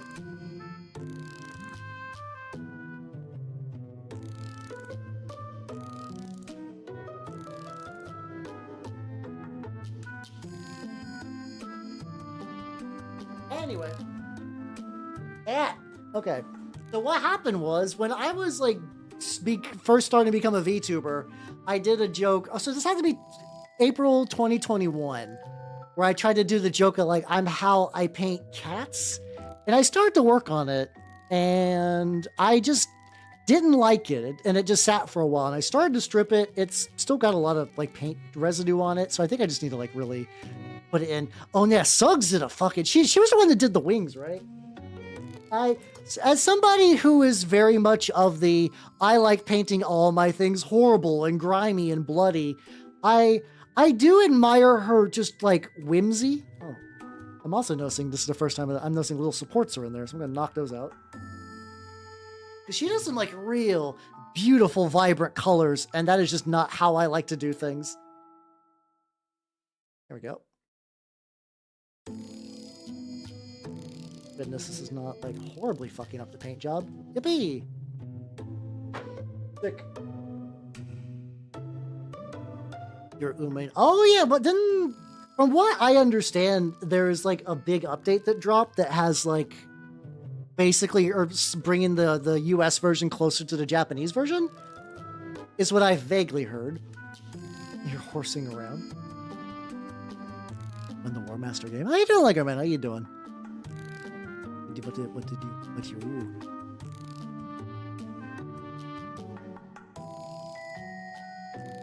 Ooh, okay. I'm seeing some elephants. Hell yeah, it's okay. Oh, that does look legit. I don't have anything of that scale, but there every now and then I am like, it does seem nice. That is nice and big. Also, speaking about painting things horrible, so it's like, oh, real quick, let me do this. So this has got, okay, so there are little nubbins now. But luckily, I can just kind of paint the nubbins, and then that should be fine.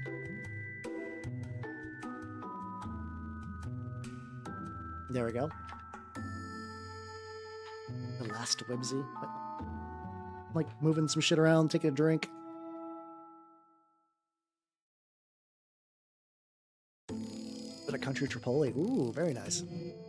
One's doing nights. God, I just finished my night and took pictures of it, and like that usually gets it out of my system, but every now and then I'm like, big night.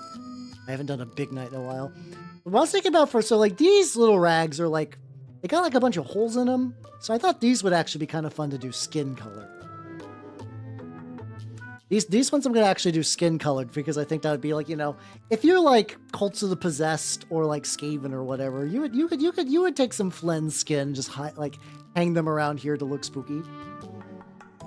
I think that's very on brand for both. So use the big brush and just kind of get some layers in there. Then I can eventually just add some like gore and other bullshit. Yippee! Yeah, there's my signature. Yippee! I could have painted it as more cloth, but also, like I said, I don't know. There's like holes and stuff in it. I think that would be neat. Yeah, that's true. Yeah, the guy's not using the skin anymore. It's free real estate. To like touch up the edges, but for that I'm gonna actually have to use like a nice precise brush and not the stick ass brush. Is there like another?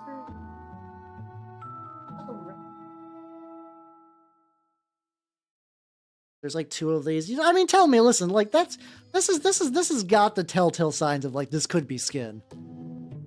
I don't know. Listen, okay, I'm gonna zoom in a bit. Put a brush in my mouth.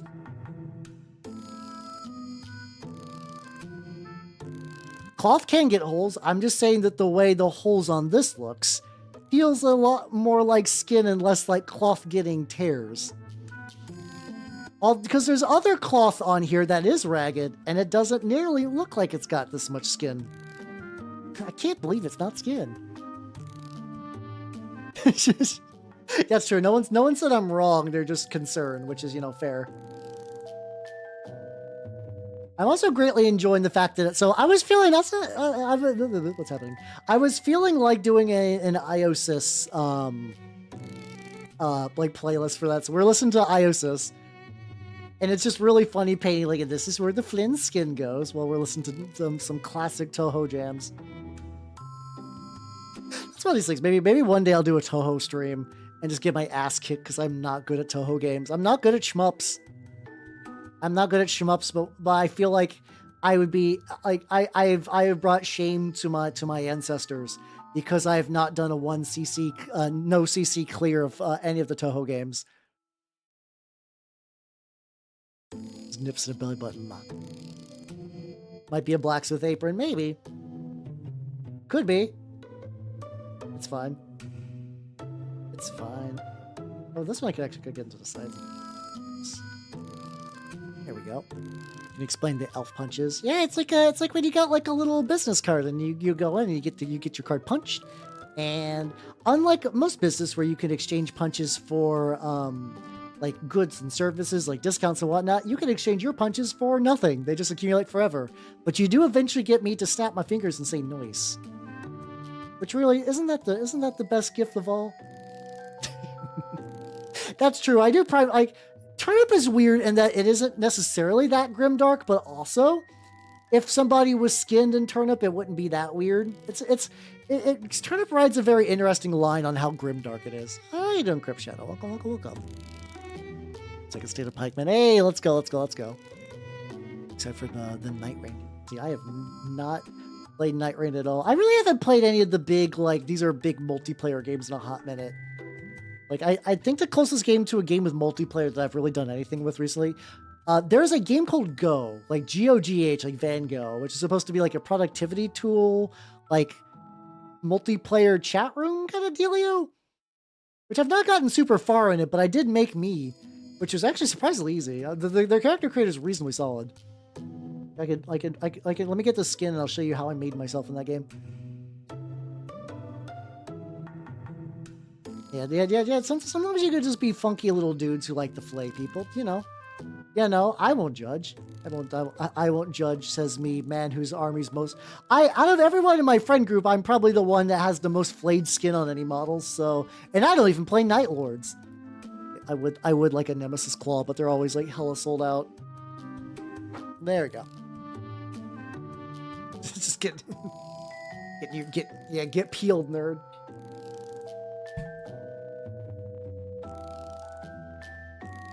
So you guys can understand the appeal.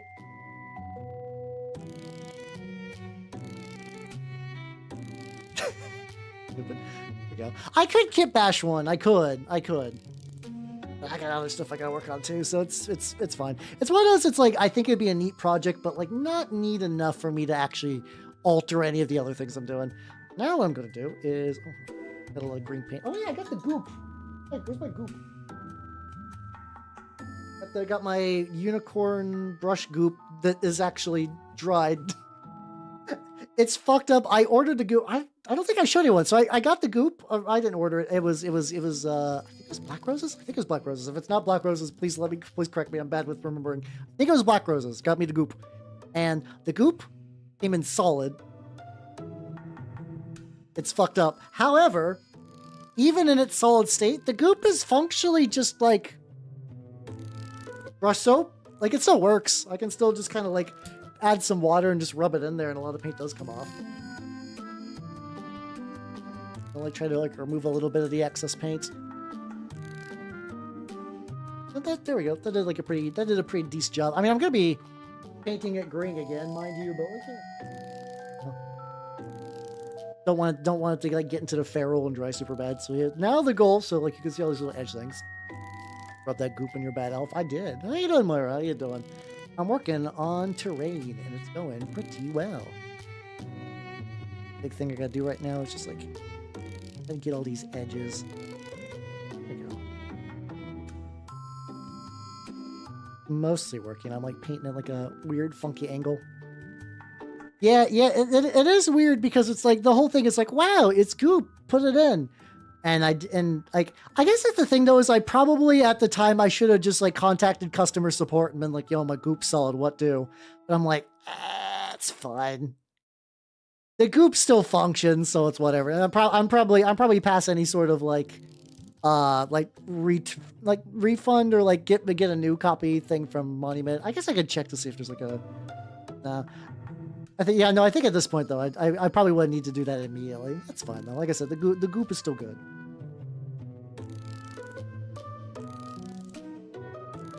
I'm gonna get all the little edge bits. I'm probably gonna miss a couple, but I'll be fine. Hey, how you doing, Moira? How you doing? I'm working on building. I'm working on buildings. I've been working on some other stuff. Things have been going good.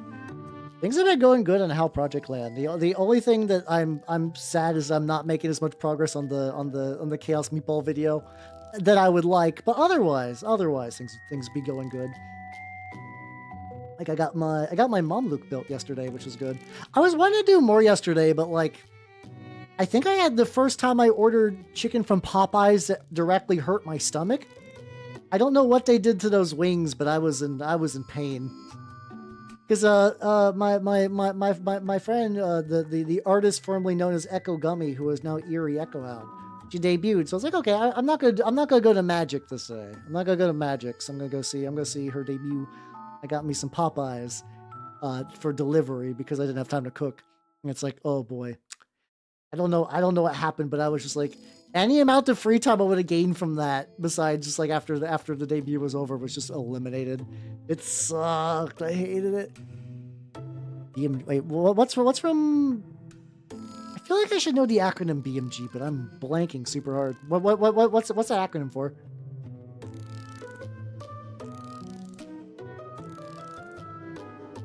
Nice thing is that, like, by priming Brown, if I do eventually miss anything. Oh, the Batman! Yeah. That, you know, in hindsight, that should have been obvious. Also, something that I didn't realize, I forget if I mentioned this or not. Fucking Carnival is now 3D printable. Apparently, you can just get like a whole bunch of like Carnival terrain and like starting gangs and whatnot for like through the tribe. Which I'm like, what the fuck? That's one of those games I've been on the fence forever of doing something with, but like I've not got. I still need to fix my 3D printer, especially because they. Yeah, I know, right? I think what's happening is that, like, let's say you got here. Let me link everyone real quick. I think if you have a niche war game that's doing fine, like it's got a player base, but you're not really growing, and it's like probably maybe stagnating. Putting it up for 3D printing does open up a whole other avenue of people. Yeah, I think Minidell's right, where I think it is like the War Machine one, where it's like you could get a whole new army for it, but it is a lot of alts. Oh, there's a free trial this month? Hold on. Wait a minute. I was not aware that they were offering free trials for this month. Huh. Your boy's about to get some minis. Yay, the backlog never ends. Luckily, I mean, I'm not like compelled to do anything with these. I don't need to. I don't need to like start a whole like war band for that. But I can, you know. Use it for stuff I do. Well, the funny thing is I actually do. I got mine specifically for minis, but I do find it like when I have a STL and I'm like looking for like a project later, having the backlog does legitimately help. Like I do feel bad because I've had people ask me to how are you doing these really cool kit bashes? What's your secret? And I do think unfortunately a lot of the secret for good kit bashing is just having a bunch of stuff to kit bash with. So I think just having a bunch of like STLs kicking around and just one day it's like, it's your time. It's your time to shine. How you doing, Oregon? Yeah, everyone's getting that winter EP as of late, so it's all good. Yeah, that's a mood though. I am currently painting this fucking house and it's going pretty good actually. How you doing, Sealy? Welcome. I'm working on this house, realizing that Carnival apparently has free STLs out. Yeah, I guess all these like indie war games that have just kind of like been for a while have been doing one of my viewers. Oh, not that. All up. All up. Oh shit. Oh shit. Oh fuck. Oh damn. You got fucking Angron? Oh fuck yeah, let's go. Let's go. Let's go. Hell yeah. Do you have like do you have the rest of like do you have anything like what I mean congratulations. I cannot stress enough how fucking rad that is. Also, you could join me in the Vtuber got gifted Primarch club, because when Squids back in the day gifted me the Mortarion, I was very happy about that. So hell yeah! Oh, you run Demons of Khorne. Okay, there is if you're looking for 10th edition stuff, there is a detachment that mixes Demons of Khorne with like what's it called? Like typical like World Eater stuff. And apparently it's pretty solid. I don't know what the demon to Berserker ratio is for that motherfucker, but if you're looking for a way to run Angron with your current stuff, fuck yeah, let's go. Hell yeah. Oh yeah, if you would also like to get your own Angron, you should check out my sponsor, Collectible Squeeds. There we go. It's good old Angry Ron himself. There we go. Let's get this side now. There's so many angles on these. send that viewer feet. No, it also just blow my mind how often like a lot of VTubers will just post feet on main just randomly. I don't know what leads to that. I don't know if that's like an engagement tactic or whatever. Someone will just be like tee feet. I'm like, huh? but why? Why? What kind of LSTLs is on? Wait, it's on my mini factory. No, I got feet. I don't show them super often. You know what I gotta do? Oh no, the karmic debt. What's this implication of a thing I gotta do? I don't like the where this is going, but I'm gonna let you say it anyway. $10 is $10. Way up, a job's a job. I don't think I could do that. I could never do it. It's not like a value judgment. It's just I could never do that in a million years. Like if somebody's like, "Hal, post feet," or else you're gonna live in a cardboard box, I'd be like, "All right." So I can fit like a flower vase in here, and then maybe if I get enough newspapers, I can have like a cool padded roof which will keep the rainwater out. I think it'll be that. If you just want to see like model feet, oh, that's fine. No, I can do that. That's easy enough. $10 for the new models. No, I'm good. I'll continue to raise money by being a funny guy and doing mini painting and hope that gets me somewhere. Yeah, you guys realize I'm a dwarf all along. I just hide it really well. I just hide it really well. I do act very dwarfy for an elf. It's very funny. I guess it's just because I was raised by humans, so I'm not like all your other elves. Tee. Oh God, even saying that was very slow. All the fun stuff. You. Appropriate you. Understandable. Understandable. I'm with you on this one.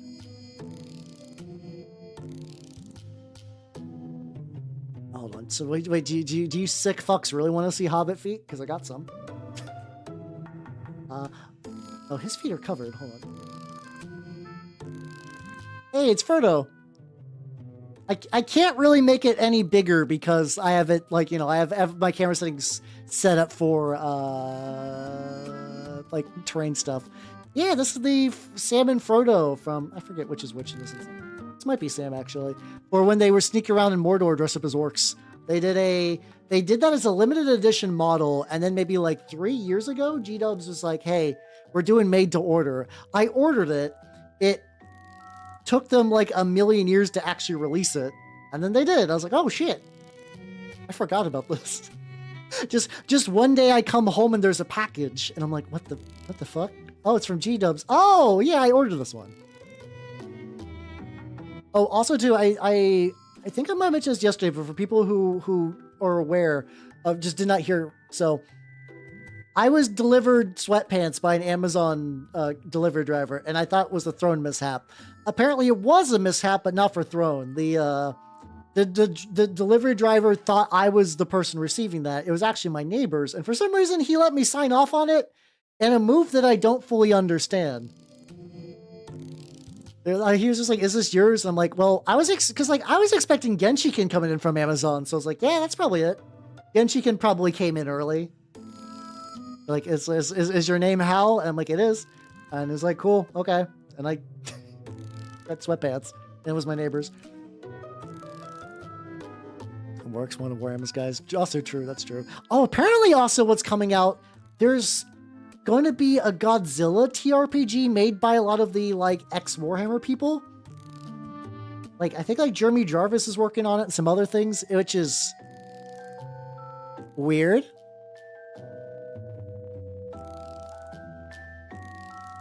He asked me, you know,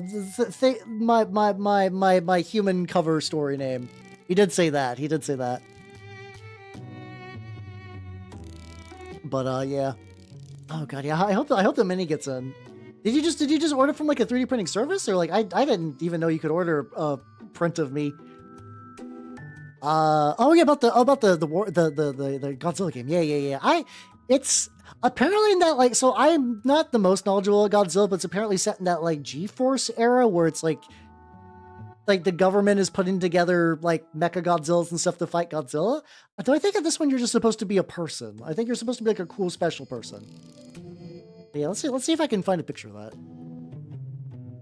Well, the weird thing is he doesn't. He has a name that has like a very similar cadence to my name. So I think the person was like, yeah, that's fine. The person was just like, yeah, that's close enough. Yeah, it's by Jervis Johnson, Gav Thorpe, and Mark A. Latham. I think it's going to be, as far as I can tell, there's going to be a Kickstarter next year in March. Okay. I forgot that there are people on Etsy you could just like give the STL and they're like, make that. Yeah, this is apparently what it's going to be. I'm curious how like that will hold up. How you doing, Verathorn? How you doing? I mean, that's also fair. Like I can totally understand that. They're like, yeah, it's whatever. You go through 1 million packages a day, it's fine. Yes, I'm Hal and my neighbor's name's Oates, and you know, it'd be like that.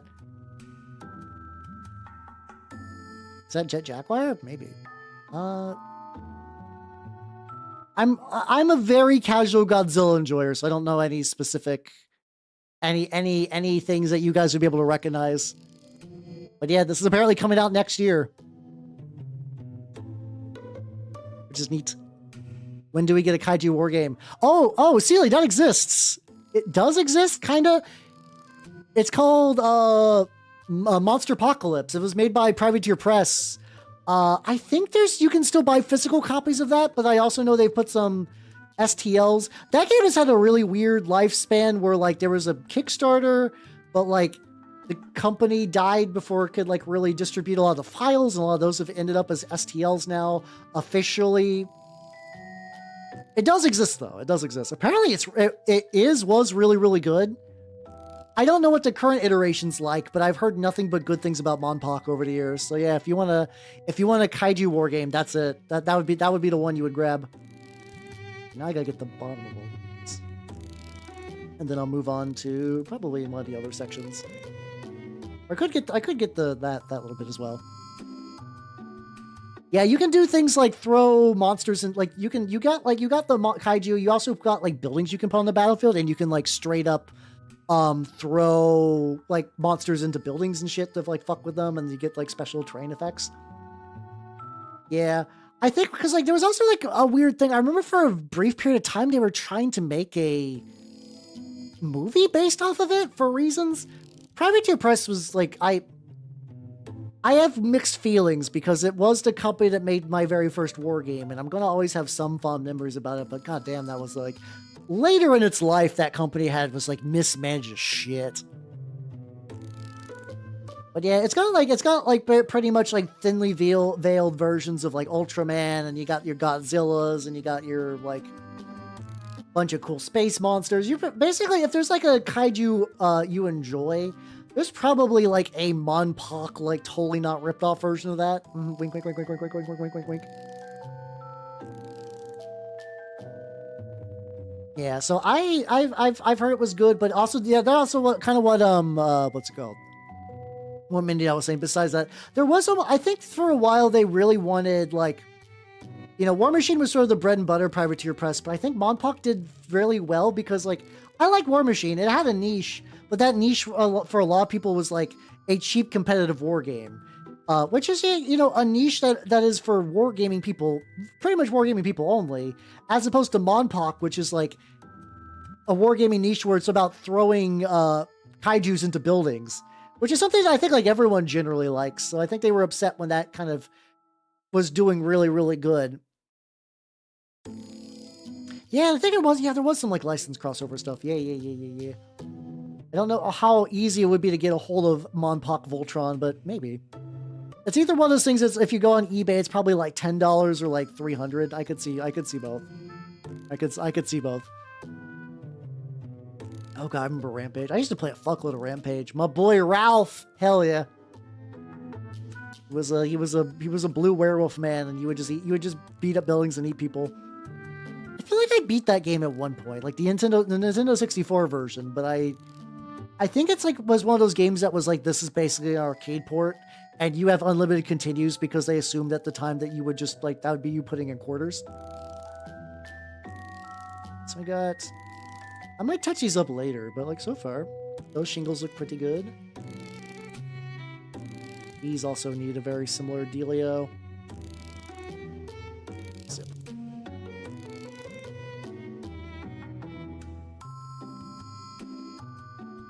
I mean, not getting into TCGs is probably a good idea, to be fair. That's probably good, to be fair.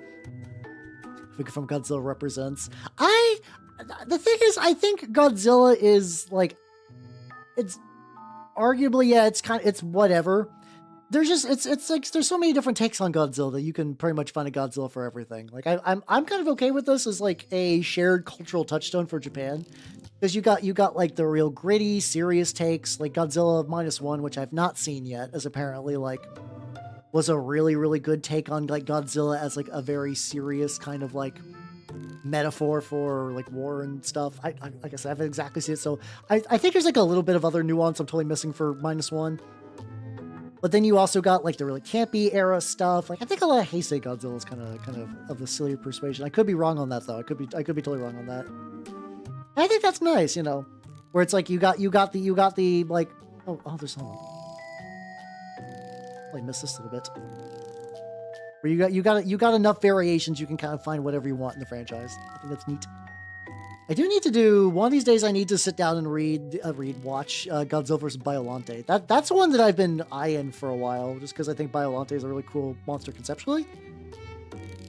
I think it was like Rose, like it's like a Rose kind of spliced with Godzilla's DNA has become like a horrible plant monster. I do like me some plant monsters. There's something fun about like a natural thing kind of like warped and twisted, and now it's like once again, no one's gonna be surprised that I think something that's like neat and naturey gets all fucked up. How you doing, Heather? How you doing? Oh yeah, this is what I've been listening to. Like this whole night has been playing Iosis classics. So some of these you guys might not recognize, but yeah, no, this one is definitely one of their bigger ones. It's like the something Xanadu. I'm very bad at remembering a lot of Toho names. It's basically the real serious judge one, just saying that everybody's out of line. Also, there's a line about sharing some like breast size because like the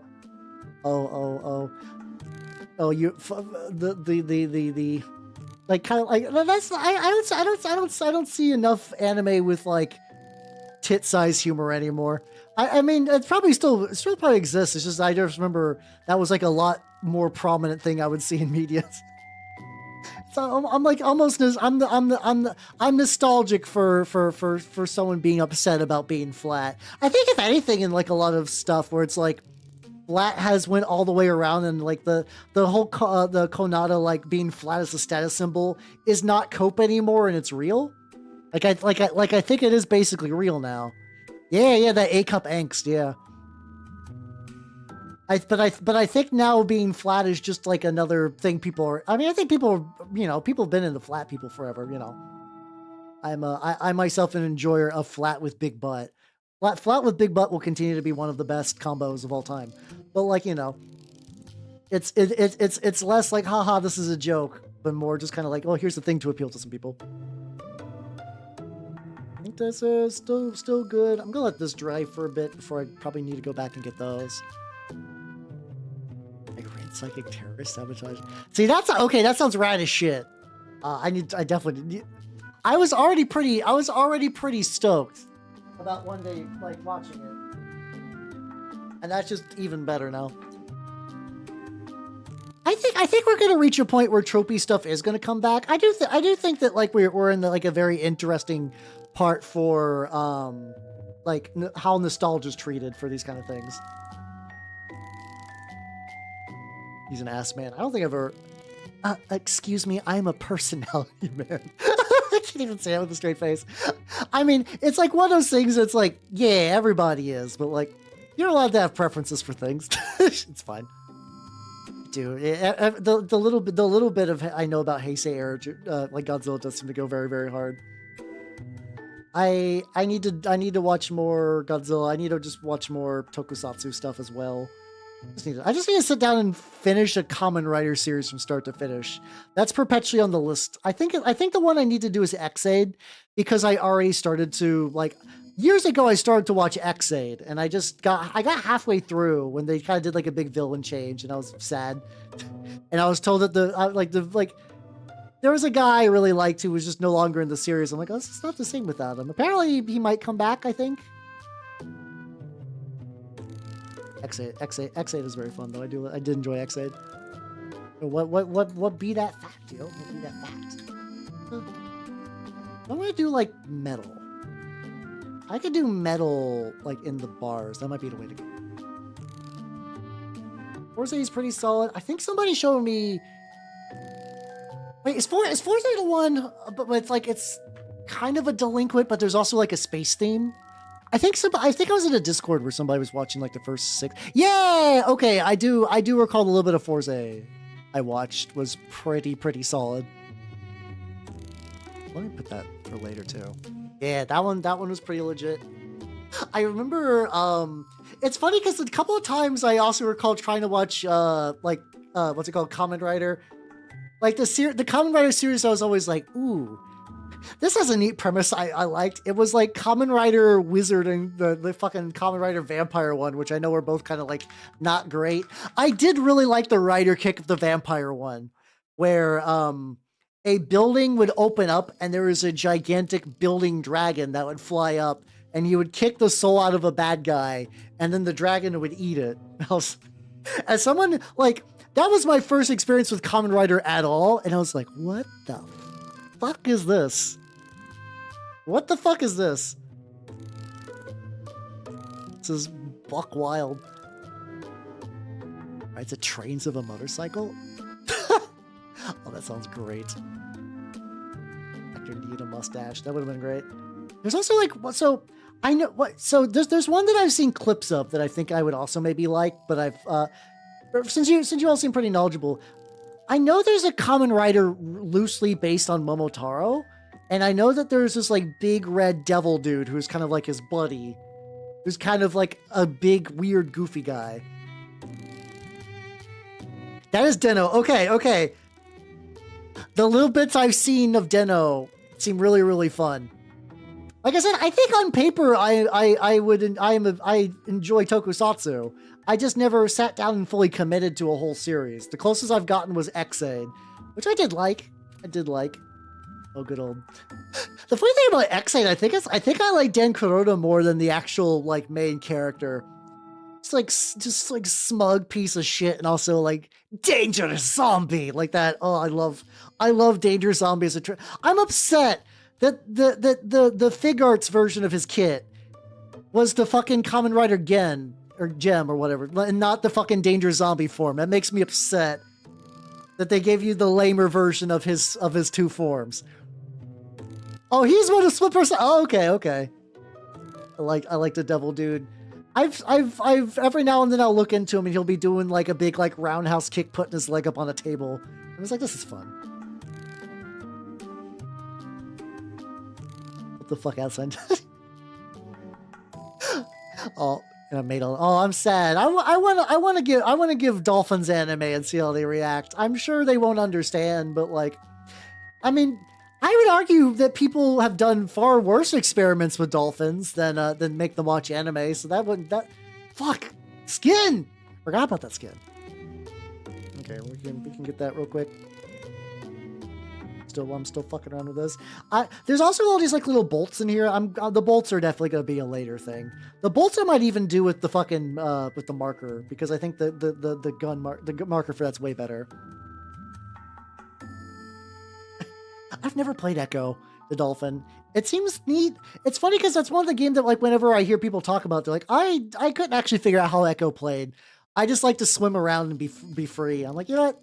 As somebody who used to play a lot of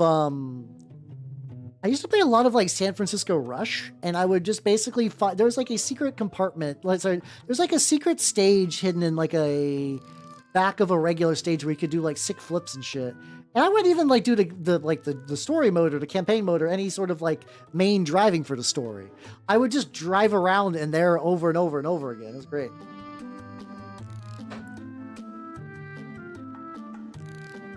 That real quick.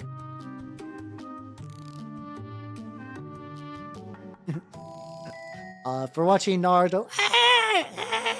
I can't do a screech like that. I do not Naruto. Alas. I don't give a shit about Naruto.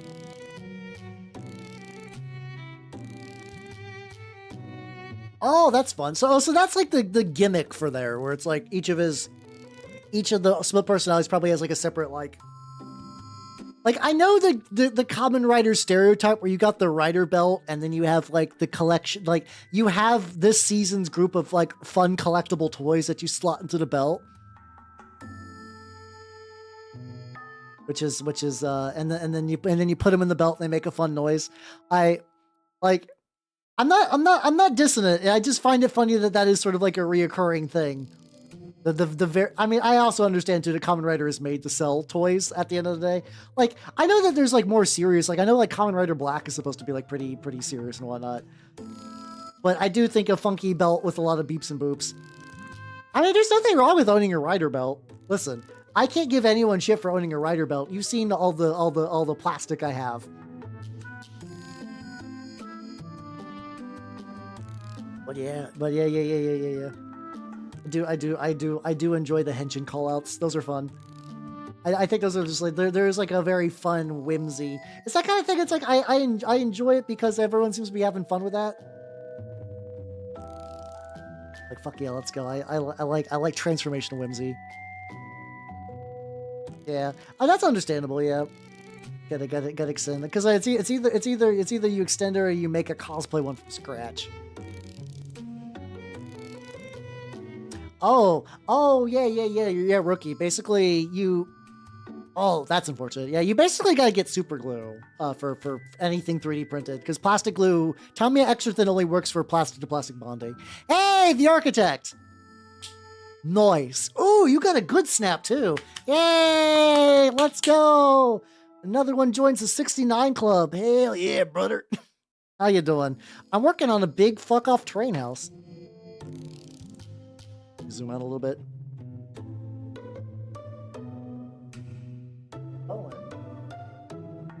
Do be going.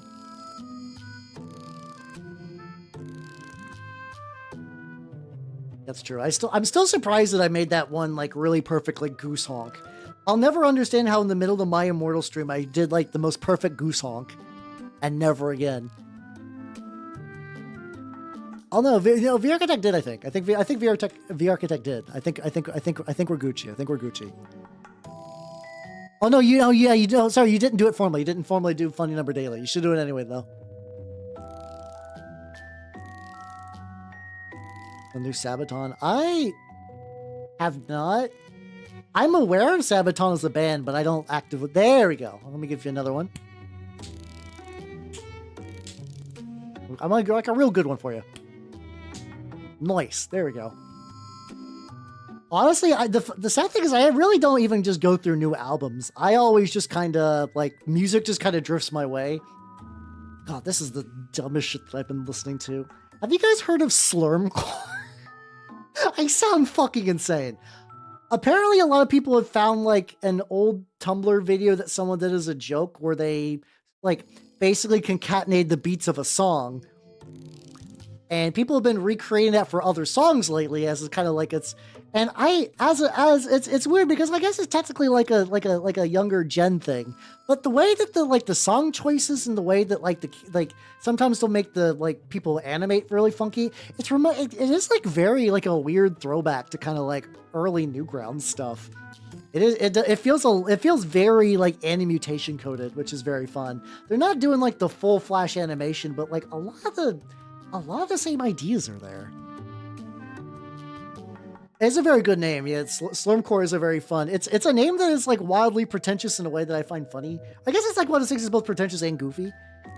I have a couple of those songs saved. I got like a Feel Good Inc. cover of that. There's one that just like, I need to double check on there. I almost played it. I almost played that playlist, but the thing is, a lot of them are amusing in terms of like, oh, that's a fun thing they did. But like, if I was to play them back to back, it would just be fucking like audio, like it would just be agony. It'd be just me punishing all of you. Yeah, Fuon. For context, YouTube will bonk me if I do like any real music, like any music at all.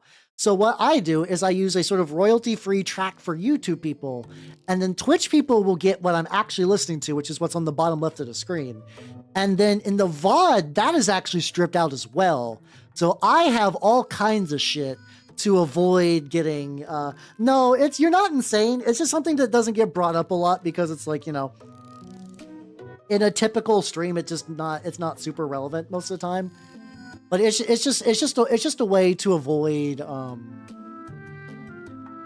yeah, apparently the new Usume update's like 6 gigs because they were adding like quality of life shit to it.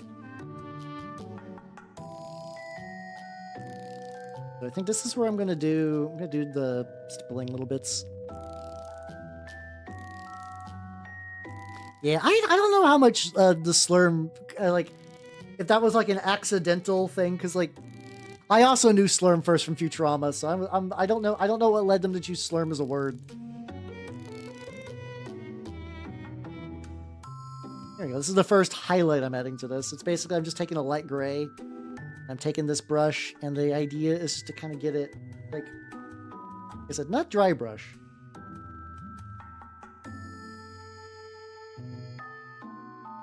Shame because the first one turned out fantastic, and the other two have been much weaker than that.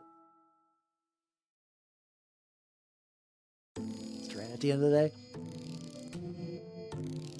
most favorite concert. Ah, gotcha. The music removed for like you do. Ah, gotcha. Yeah, I specifically like most of the time I kind of curate playlists, and I'm also using a YouTube. So I specifically am one of the few people that am paying for YouTube Music, and the reason I have to pay for it is because if you pay for YouTube Music, you get access to their API. And the YouTube Music API is powering the software that let me do the funky little nice display in the bottom. Previously, I would just crop things from YouTube, and it wasn't the worst, but like, you know, sometimes the video resolution would shift, or like it would just like the name would just be weird. And this also shows like the progress and stuff. It's nice. Yeah, I'm not actually sure. I feel like you could also like. I feel like YouTube Premium is maybe like $1 or $2 more than YouTube Music and might also get YouTube Music. That's like one of those things I've been like, I should look into that a bit more. I have not. I absolutely have not. All I need just to do is just look kind of okay and bright. There we go. But yeah, but yeah, so that is why the YouTube and the Twitch music doesn't line up. It's just, you know, yeah, I keep meaning to add more to the jingle, but you guys have also been like, oh, I like the jingle. Because that's the thing, I guess a lot of YouTubers do that as well, where it's like if they have like a set audio track, it's just kind of the same one a bunch. Though I do have some more I would like to add in. I just have not sat down to, like, basically the person who makes it is on Booth, and they release a lot of free music for this kind of thing. Is like they use one of those like, yeah, just credit me, and then you can use this for your like streams. And I was like, okay, I just need to I need to look through their catalog to find other things that have that same mood of like, oh, this is chill to paint to, or to listen to how paint to. So that's what I gotta get next. So, once again, I can't dry brush because 3D printing will typically leave like pretty visible like print lines, but stippling is pretty. I'm getting similar kind of highlights and shit. How you doing, Aslan? How you doing?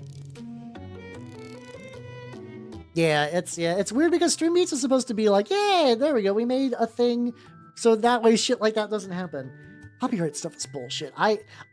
So what happens to me once is like, hey, do you guys remember Dragon's Dogma? And I'm sure all of you are like, yeah, remember Dragon's Dogma 1? And now imagine in your head, what song would get you copyright flagged from Dragon's Dogma 1? I'll give you some time on that. I'll give you some time. I'll give you a little bit on that before I tell you which one. Your videos from the intro. Oh, that fucking sucks. Blows. Let's see. Good. Stone inside this building? Oh, surprisingly, this one is like mostly stone on the outside, which is kind of nice. You don't have to like. The inside's always like that little area is always gonna be fucked. I won't keep you all waiting. The answer is none of the music got me copyright stricken. Somebody copyright claimed the sound of a portal opening. In Dragon's Dogma, the game where when you summon a pawn, there's a portal opening. Or when you teleport, there's a sound of a portal opening. I was like, you motherfuckers, what are you doing? Oh my god, it's the fucking worst. I understand to some degree. They really are. I don't understand. Like, I understand that like it's a system that is inherently too big for humans to reasonably do. But like, man, it still sucks. It still really sucks. How you doing? I've been working on terrain today. I got this little bit going so far. Trying to go through and just kind of mash some extra color into these stones. Hey, let's go. Oh yeah, this is basically gonna be used for Mordheim. Well, it's meant for Mordheim, like it was from Tie-Dye Studios, who I think kind of advertises like, this is Mordheim terrain. But I'm probably going to use it for mostly Trench Crusade and Turnip, really. Those are probably going to be the two games that will really get it. But like otherwise, yeah, it's of that style. Get brown on their house. Okay. Use a different brush and just like.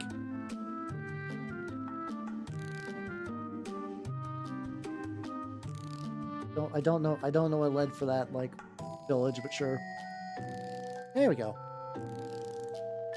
Yeah, it's real because like basically people will just like take a copyrighted thing, they'll sample it and they'll put it in like, I don't know, like Jimmy's Beatbox Sessions Volume 1, and then whenever somebody tries to use their own song, they'll copyright strike them. It's very stupid.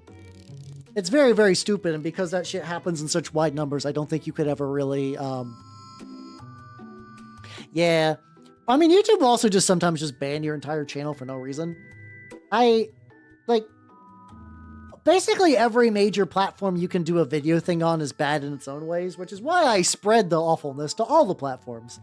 So if one day Twitch decides that like, oh, I don't know, we're going to ban you for something, I'll have a backup and vice versa.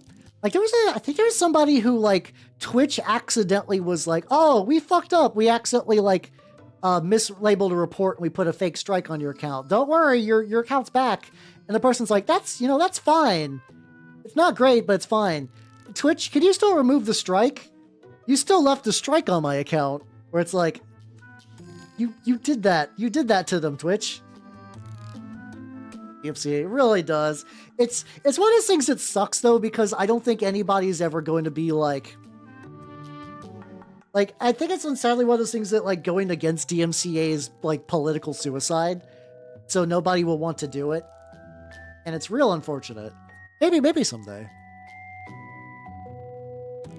Yeah, I mean, that would potentially help, but then you also get things where people who do have bigger accounts, you do have people who have bigger accounts that could just start sniping, like, you could just start basically stealing content from smaller channels, and then when they try to, like, press litigation, they're like, well, he's the bigger channel and they're the smaller one, so clearly this is stolen from the bigger one. It's that tricky thing of, like, you know, a lot of reasonable rules things sound good, but it's always, you gotta, like, I think heard somebody where, like, the big thing that you gotta check well on with rules is, like, their ability to be, like, misused. I mean, like potentially that might be good in the end, but I don't know. I'm not super optimistic on that. Yeah, like I think it's every recording company, because I also think, unfortunately, if you do try to fuck with DMCA, like, all these big recording companies will just, like, you know, throw money at politicians to, like, avoid that. You'd be like, hey, the line there's not getting showed up. Like, hey, strangle this bill in the crib and we'll give you, like, an extra couple mil. And they'll be like, yeah, cool, okay. That feels like it's probably going to be the scenario. Or it'll be like the, like, there's that kind of thing too, where it's like, this is a very weird context. You know how hentai is censored, right? Like, that was just like a dumb, I think it was like a World War II stipulation thing or whatever. And, like, you know, that could just be repealed at any time. Like, somebody could get everything together to start getting that law repealed. But also, you have to be the guy that goes to, you know, the government guy, like, champion pornography. And, like, that's just, like, career suicide. So then people don't do that. You get stuff like that. Let's see. Shinzo Abe.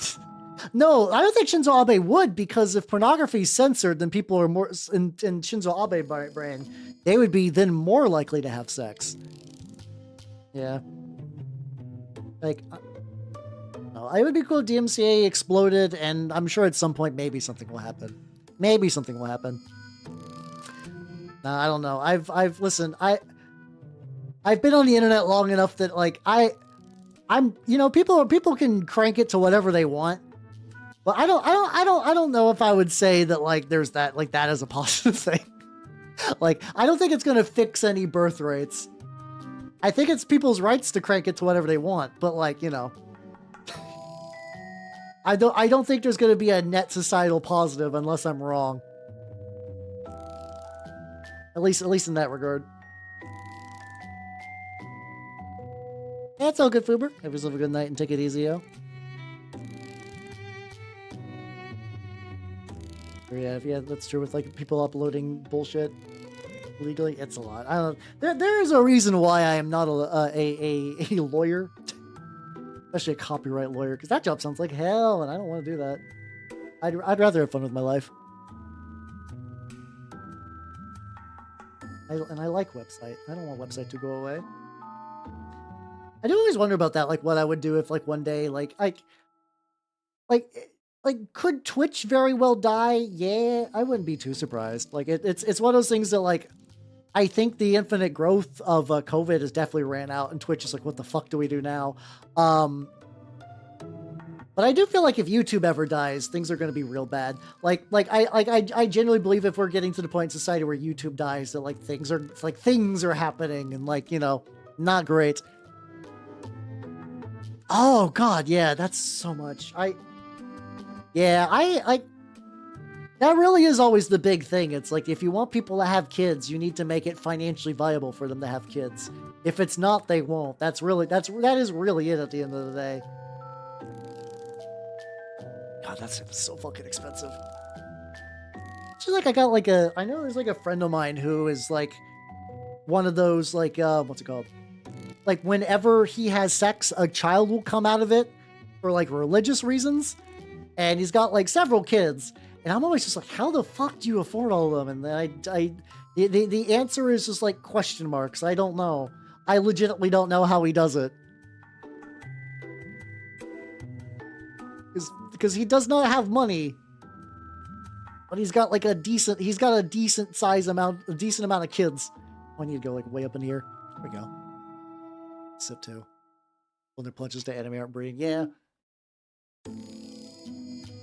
I mean, I think every now and then, I think every now and then maybe like two otaku will fall in love and then they'll have like a beautiful relationship. That's the dream, really. But like, you know, overall, you do get sort of. I guess that's true for like, cause you can kind of like, you know, pass down like clothes and like car seats and stuff, right? More or less. The thing I always wonder about is like school though. I feel like there's only so much like you could continue to chain with like, you know, school and whatnot. I mean, you could do like the gear maybe, but like, you know, if you have like 3 kids in school at the same time, I feel like that's gonna get real fucking expensive. He's not Mormon, but it was definitely like this the sweetest guy ever, and I don't think he's like he himself was a bad person nor his wife. But I do remember going to his wedding. And then they were like, I was there. I think it was like collectively my entire friend group was like the best man. And because we were like all of his college friends. And the preacher was like, yeah, you know, just like typical kind of, oh, that's true. You can just have your kids do kind of like daycare stuff. That does probably help a lot. But he was just like, you know, just preacher doing typical where everybody's in love with each other, and then you know, it's marriage is sweet. And then I do remember the preacher went on this like, and that's why the wife will always be subservient to the husband and do everything he wants forever. And I remember just the rest of my friends who are just like, what's going on here? Nande. And then everybody else was just like, I was like, oh no, okay. Like I said, I don't think it's Mormon, but I think it's one of those like really niche versions of Christianity. Yeah. So I was like, well, this is fine. Like I said, the friend himself is nice, and his wife is nice, and I don't think there was ever going to be any of like that kind of behavior in their household. Still not jazzed. Like I'm not even somebody who's like religion's all stupid. Like I don't know. I was raised Catholic and I feel pretty like neutral about like religious stuff. But that was like, oh no, there's nothing good coming out of this. I'm not gonna hit these excitements. Like these ones in here, I will not be able to reach these ones off to this side. Some of these straight up just don't even have like the dark gray, which I could maybe hit. Well, no, quivers. The quiverful people, I think, are like specifically. I don't know if that's tied to a specific denomination. Like his was a very specific denominational thing, but I do know you talk about that. Like, there's a concept of like filling your quiver with children for God. Basically, like don't pull out for Jesus. How you doing, Juve Knight? Are you pulling out for Jesus? Also, I don't know if I don't think my friend's homeschooling. Let's see. Wait. Homeschooled my buddy named his daughters Lena and Riona. Wait a minute. What? There's something. I'm thinking like Lena inverse and then Riona from Final Fantasy VIII. Unless there's also Riona from Slayers. It's been a bit. This is the Shim. Well, actually.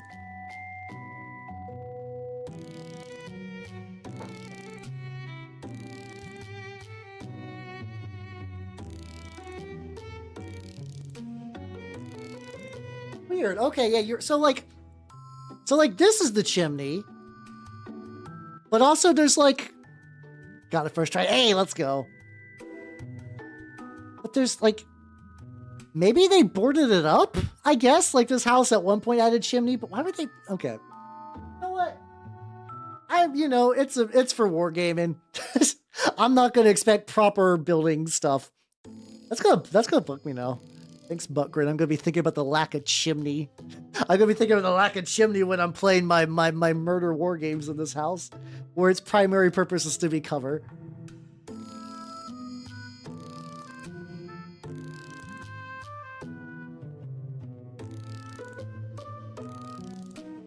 This is working. There we go. And this guy, let's go to the other part. Get some of the stones on there. Be Fight Club. That has Jason Evie. Oh no! Wait a minute. Wait a minute. That's been like somebody naming their kids after League of Legends characters. Oh, that's fucked up. Why do you do that? Name your kids after a good video game, please. I beg of you. Or any other video game. You know what? I don't know. I think I would rather see a kid named Jonesy than a kid named after a League of Legends champion, unless it was Heimerdinger. I'll give Heimerdinger a pass. Also, unfortunately, if you do name your kid Heimerdinger, they're gonna get bullied so hard growing up that their mouth will perpetually know the taste of cotton. That's true. You could pass those off as normal names, but they'll know. The taint of League of Legends upon their lineage will be known. They will be known. Sure, I mean, I do understand that League has a lot of champions, and a lot of them are real names. But, you know, the taint of League of Legends. I mean, isn't it I'm vaguely aware that might be a My Little Pony name. Is that a thing? The Pika Mina's whatever. It's like it's one of these things that like I have only watched 2 episodes of that show ever, and I don't remember the plot of any of them. But I'm vaguely aware that there is a zebra from there, I guess. Son was named Huh.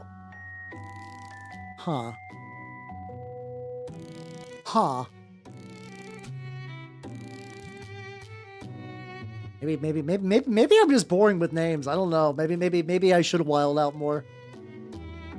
Maybe I should wild on names more. Who cares? Everybody's doing whatever now. Fun stuff. MTG Jace. Oh no! I mean Jace doesn't have Magic. Jace doesn't have the Y. And also, like, listen, I'm reasonably love hate Magic. Nobody's naming their kid Magic's IP is so atrophied. I think I'm sure somewhere out there is a child named Chandra and a child named Liliana, but I think that's probably it. There might be a Jace out there, but I don't know. Overall, nobody's having a Kennen kid or whatever, another character from Magic. I'll worry about thinking about Magic later. There we go. Really good when you're sick. Oh, I think for some reason I misread that as you saying you're playing like a woodwind. I was like, that seems like a terrible idea, but yeah, okay, string instrument should be fine. Okay. Oh, dropping my brushes into my paint. I'm mixed on Urza as a name, where I don't think that's a good thing to do to a child, but I'm not gonna lie, I feel like a hell yeah would escape my lips if I saw one. Like, hell yeah, brother. Even though I don't think I can morally sign off on that. Bit more. Bits. There's a Planeswalmy. Let's see. Got this. What other things? I can work on the skin cloak. Skin cloaks would be a good one to work. Yeah, I already got some skin paint on there. I should try to touch this up. Ran for the first years, yeah. You want the equivalent? You want the Dovahkiin kid?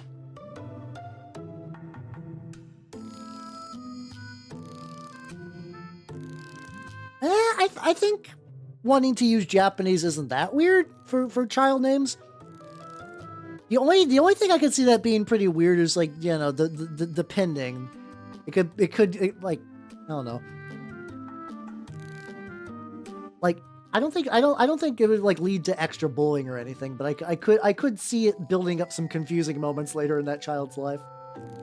Still better than a League of Legends name, I will say that. Let's see. What effect later to come up? Oh yeah, the sparkle names? Yeah, the Kira names. Where people would like they were like naming kids in like katakana and just like weird nonsense names, and the Japanese government was like, don't do that. Don't do that.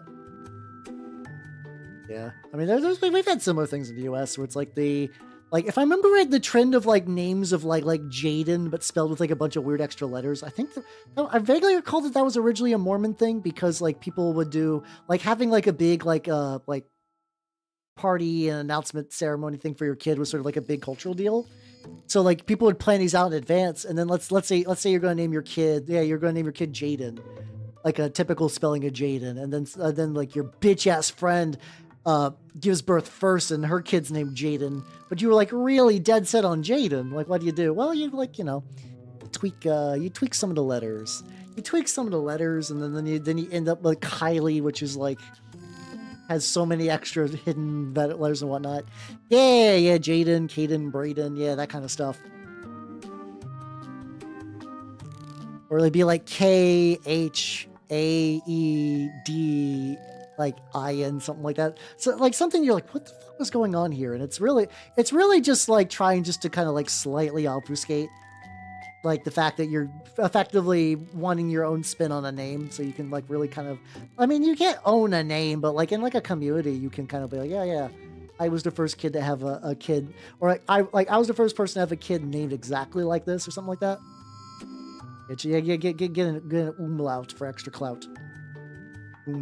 Clout. There we go. Oh yeah, good old Bobby Tables, yeah. Look at me recognizing X. It's that one webcomic jokes. There we go. Yeah, Kayleigh. Oh god, yeah, no. Fucking like nearly left my I could feel just like going, oh, when you did that. What do you should do? I don't I'll do the skin right around the edges of it. Where are you? There we go. That little skin clip. No, that, I mean, that's a better example of what I was shooting for. So like, I appreciate it. I think that's fine. You were accurate for what I was doing.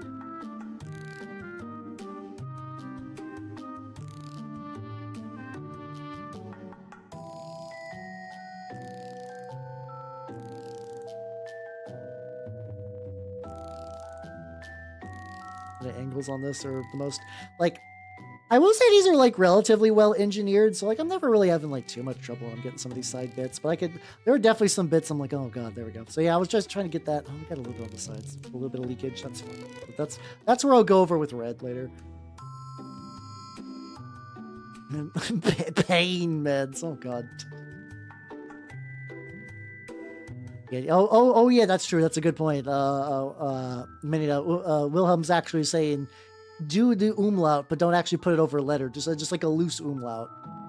You like Braden with an umlaut, just like at the very, very end. You know, just for funs. He eats me outside. God damn it. Jesus. I mean, Bob is a fine nickname. There's no issue with Bob. Made a Jasmine.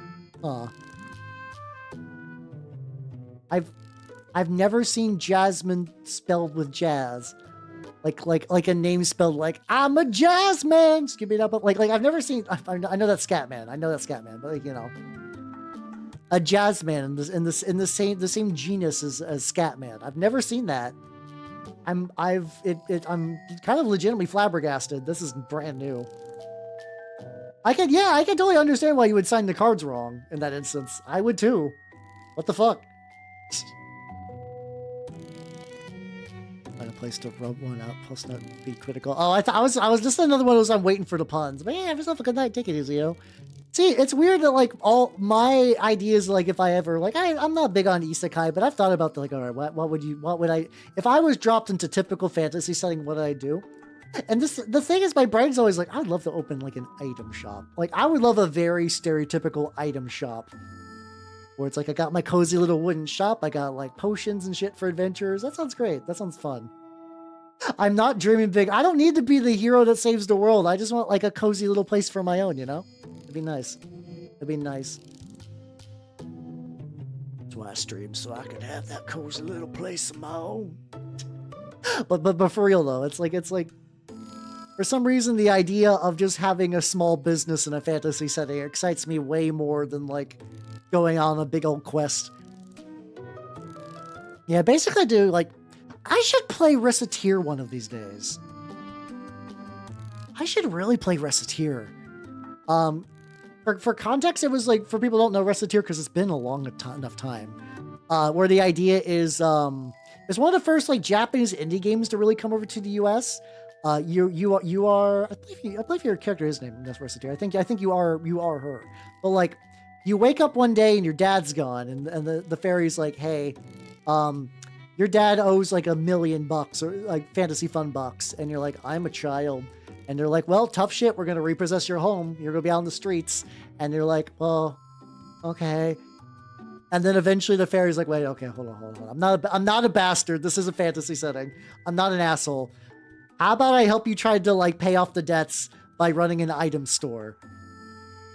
Yeah, the thing is, I don't know any, like, I know that there's like a couple of like those like, there's like that like car shop simulator. There's like a couple of games that have like, they're not even really in the same genre. They wear the skin of one of them of like being like a shop management store. But I've seen people play the car. Like, as a guy who likes TCGs and likes the idea of owning a game store, I did look into that game, and all it really is like, it looks like a Unity asset flip that people just more or less play to basically recreate the addiction of opening packs of cards. And buddy, let me tell you, I don't need a video game for that. I got that shit real. I actually don't really crack packs very often these days. Like, I might get a pack if I'm at like Target or something like that, but they're sold out all the time, so I can't. Man, you're an ADC null. Yeah, someone's gotta give them the first question. Gotta give everyone on their feet. Yeah, maybe that'll be the game I play after maybe after finish Alice. Maybe that'll be the game I'll play. That sounds like fun. Like, yeah. Okay. I'm leaning towards Reciteer now, unless I change my mind, which I could, but like, nothing else is immediately coming up. And my Wizard Tower is also a good second. I would like a good Wizard Tower. A game bug or a nerf. Oh, that sounds fucking painful, yo. Yeah, that's true. She does live in a perfect item shop house. And apparently fantasy zoning laws are really, really relaxed. I'm okay with people, like, I understand you gotta get like health inspection stuff. But I will say some of the best food I've ever eaten came out of a converted house that is definitely not zoned for commerce. I remember there was a place that had like a really good barbecue joint.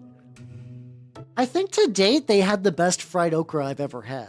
I've been to other barbecue joints, and like, I mean, their barbecue is amazing, don't get me wrong, but like, I would argue that like great barbecue and pretty good barbecue are still like pretty close to each other.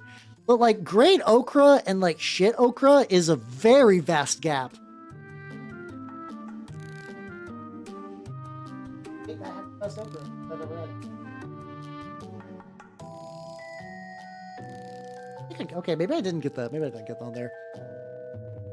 That's a food, yeah. I think you have to be in very specific regions to get that kind of food. As somebody who lives in the South, I'm doing pretty good on barbecue. So no, have yourself a good night. Take it easy, yo. Well, have a good rest. Oh, I know what I need to do now. I need to go. Oh no, perfect. I was like, I need to get the little red tarps. I can do that now. Oh yeah, we don't quite have that level of Chinese food. The place I go to is really funny. We're brisket territory, I believe. The place that sells the best Chinese food near me, like, are selling obvious bootleg bullshit. It's funny. It's like I go in and like it is like a proper restaurant, but they just have like a bootleg corner. And I guess somebody must buy that. But it's that kind of stuff that looks like so bootleg. You're like, why would people even bother? But I almost feel like it's like a signifier. Like it's like, hey, listen, you're about to have really good food here. You're about to have really, really good food here. And I know it's strange that you're gonna find like fake Labubus and whatnot. That's fine. Don't worry about it. Nobody buys these. This is basically like a sign that says you're gonna have really good Chinese food. It's gonna be great. Yeah, that's true. Yeah. If you hide from the health inspector, it's fine. Yeah. Called it a home cooked. Yeah, I mean, I guess it is by definition a home cooked meal. There's this also really good hole in the wall barbecue joint that I had it was weird. It was very much yeah, we're a country barbecue place, but they had redneck egg rolls, which was basically imagine deep fried egg rolls filled with brisket. It was really good. It was really good, but I was I don't know if you should be doing this. This feels wrong, but I'm going to eat it and I am going to enjoy it. But also, what the fuck? Gumbo. Oh, I haven't had gumbo in a hot minute. I have not had gumbo in a hot minute. It's apparently I gotta get gumbo again. I gotta get pierogies. I still think pierogies are currently it's pierogies are such a simple thing, but my brain is just you want them. You want some pierogies, a nice dollop of sour cream, and just a really light dusting of Lowry seasoned salt. Not too much. You don't want too much Lowry's on there, but you just want enough. And that's good pierogi. Good pierogi there. Yeah. Oh, yeah, exactly. It's that kind of perpetual I wonder if people plan for that now. So there's always there's always, oh yeah, it is. I mean, it's effectively Western gyoza. You're not wrong. Where it's the conventional wisdom is to kind of the more janky a place looks for food, the better. I do wonder if do you think people ever min-max that? Do you think people ever specifically make your restaurant look shabby so people are oh no, this restaurant looks like a piece of shit. That's where the real food is, and they're no, it's just bad food. You basically trick someone by slob maxing, and then now that people want to get their food, I don't think that anyone would.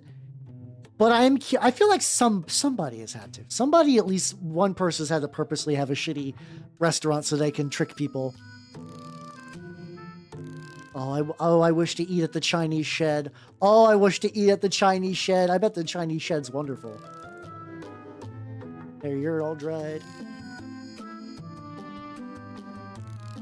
It's also kind of overhyped. You're not wrong. But I do want to go to the Chinese shed. Yeah, that's true. I think that's probably the big thing, that there is a soul bit to it, that if it feels fake. It's if you ever go to a ramen restaurant run by nerdy hipsters, they'll just have a bunch of panels of Naruto on the walls. Have you guys ever ran to that? Maybe that's a very specific thing. I remember a couple very short-lived ramen joints near me that really try to be this is the anime ramen restaurant. And that was the kind of the opposite signifier, where it's well, this is unfortunate. That one wasn't really, that one wasn't particularly good where I was at. That was really, really sad ramen. Japanese name Chais to court. Yeah. Oh yeah. You kind of run into that where it's a lot of restaurants that are tied to a specific ethnicity will just have someone completely different working there. I think it's been a while since I've eaten at a Korean restaurant that is actually staffed by people from genuine Koreans. It's not that big of a deal. It's fine at the end of the day. It's just kind of more a funny thing to notice. I don't think so, because the call of the white woman Instagram. Ah, okay. Or is all the anime stuff for white woman Instagram? I always stick to mini painting Instagram, so I forget. There's just every now and then, like I said, I use Instagram entirely for minis. Every now and then I will see somebody post man, check out this weird thing I found on Instagram. And it's people doing weird role-playing things in broken English. It's me, sad girl, sad that my professor in school, not your school professor, your professor who is teaching school, the class, was mean to me, and then it's a good thing I got my 7'3" Giga Chad boyfriend to beat him up, and then he's my professor now. It's really weird. I I guess maybe the idea is to have something so nonsensical and stilted that people are fascinated in like a bad movie way. Like, where is this train wreck going to go? But like, meanwhile, I don't get that shit at all because all my shit's minis and it's great. I get all kinds of good minis.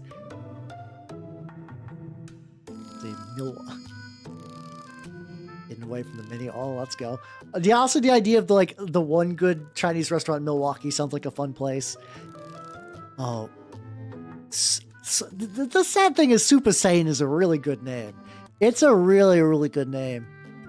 Oh, it's one of those assholes. Okay, that's unfortunate. That is a really good name. I feel like if you want Super Saiyan, though, I feel like that's a better name for a food truck. Like, I feel like if you want that to be the name of your restaurant, that needs to be a food truck. I'm sorry. You cannot own an establishment called Super Saiyan that doesn't have wheels. I don't know. Maybe I'm willing to believe that might just be me, but I don't know. It has a feeling in my heart. My weird elven facsimile of a heart. A sushi has to be fully Chinese. Hey, let's go. I do like the idea of going to, because I think I've been in similar spots before where it's like I grew up in like a real middle of nowhere town where it's like there's one generic Asian restaurant. What food do they sell? Asian. Like what nationality? What style of cuisine? No, like, I don't think you understand, buddy. This here is the Asian restaurant, and the food's really good, but it's also like. As a weeb growing up in a small town, it's a really weird feeling. You're like, guys, wait,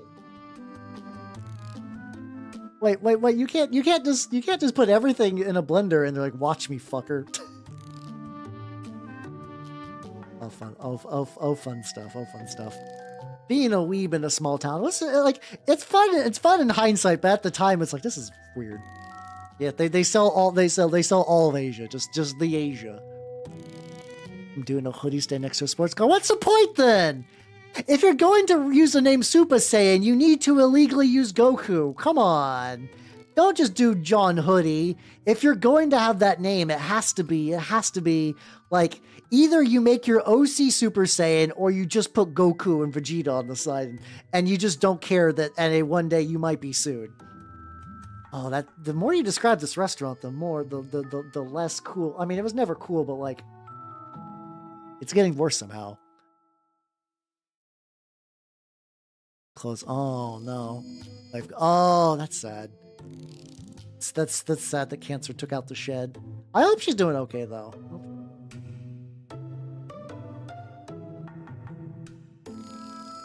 We're going there, yeah. Yeah, no, that's I don't quite got that mood because as you can see, like I am a very specific kind of pale. But yeah, no, that's understandable, yeah. Like I remember like I had the lady who taught me Japanese growing up was like legitimately a native from Japan. Very, very sweet lady, but she was like the only like I think there's like a couple more besides her in town, which is weird to say it like that, but you know what I mean. Not a lot of Asian people in the rural neck of the woods I grew up in. I grew up in one of those towns that's like all around you is woods. It's woods forever. And then someday in like 1843, they're like, fuck it. Chop down the woods. We're going to make a town. Why? I don't know. We made a town. Who lives there? No one. Why did you build a town here? Because we wanted to. Anyway, what do you export? We have one factory. What do you make in the factory? Car? Like what kind of car? Yes. And spoilers, guy. Spoilers, everyone. The one car factory in town shut down. So the only thing we could export after that was methods. That was where I grew up. Yippee! I am very glad though. I did pass the test. I did make it to where I'm at, which I feel pretty good about that overall. The guy was like, one of my kin, finally. Yeah. Well, the thing is, I don't know what led. The thing is, I don't think anyone ever asked my Japanese teacher why she was in the middle of nowhere. Like, it could have just been a job. It could have just been the, like, yo, we're looking for a... It's also weird, though, because, like, I grew up in an area that, like, if there wasn't a Japanese teacher, there would have been a Latin one. So she must have just, like, lived nearby or made herself available. Like, I don't know what led to that. Because, like, the fact that I had a Japanese teacher is buck wild. Like, that shouldn't have happened.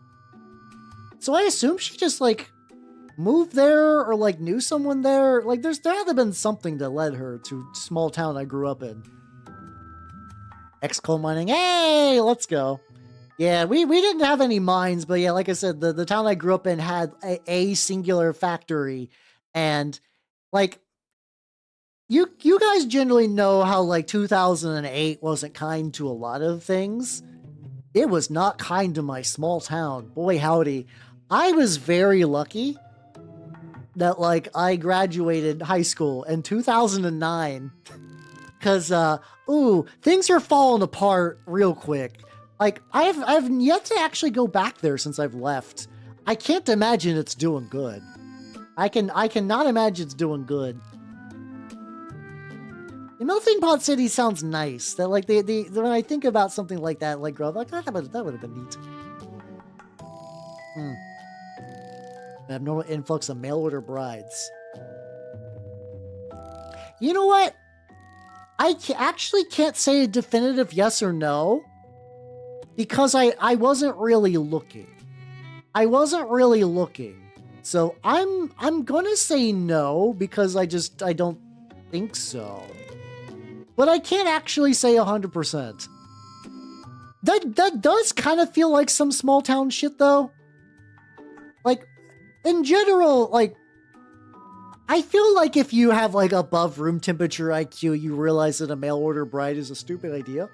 Like even if you're somebody who is like terminally lonely, like nothing's going good, like it is like a last resort. I think even in the realm of last resorts, mail order brides are pretty universally dumb. Like, you know, people are aware of that. It's basically like there's no way that, like, it's ranging from scam to you're gonna get murdered to, like, somebody was shipped here against their will to, like, you know. It could just be a shitty person looking to get out of a shitty country. Could be, you know. I'm sure there's nice experiences with it. But overall, those are an anomaly. But if you're in a small town, and, like, that's the kind of times where people will just do shit. Because you're like, yeah. People just do shit in small towns sometimes. Is it a smart move? No. Will they do it? Yeah. So, I could totally see that.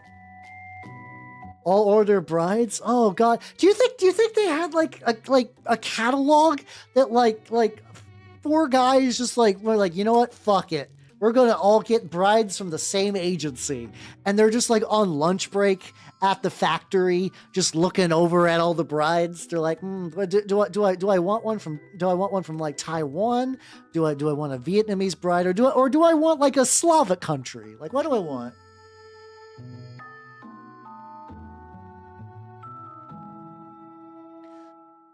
Okay, at least you had a pivot. Our pivot was farming, but that was also like pretty limited.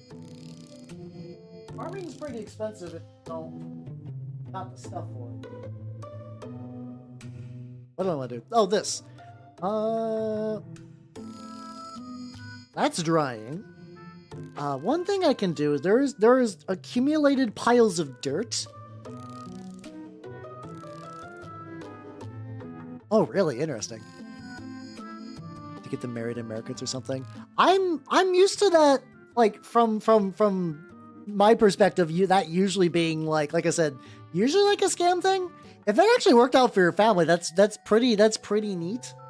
But it's, I want to say very rare. I could be wrong though. Maybe I'm talking out my ass and there is like a whole thriving, healthy community of mail order brides and stuff that I'm just not aware of. I could be wrong on that. And that's because she met my dad. Oh, okay. Oh, yeah. Going. Yeah, I guess that it depends. Yeah, going from China to a small like rural town in America is. I could definitely see the culture shock. I mean, like, I even had like a minor version of that going from small rural town in America to like bigger college town in America. I was like, oh, this is the fanciest thing. I wasn't quite like that, you know, but like not that far off. I was not used to having like places you would want to go. I was used like that. That is honestly, I think, like brought the origin of a lot of my like very like hermity behavior, where it's like, what do you do? You get a nerdy hobby, and like, you know, you need something to keep you going. I'm mixing this with the bootstrap brown with the leather brown. There's like little dirt patches I'm gonna hit up. Yeah, I mean, I would say even 4 people out of 1,000 all getting mail order brides still feels like a lot, you know? Yeah, just my straw hat.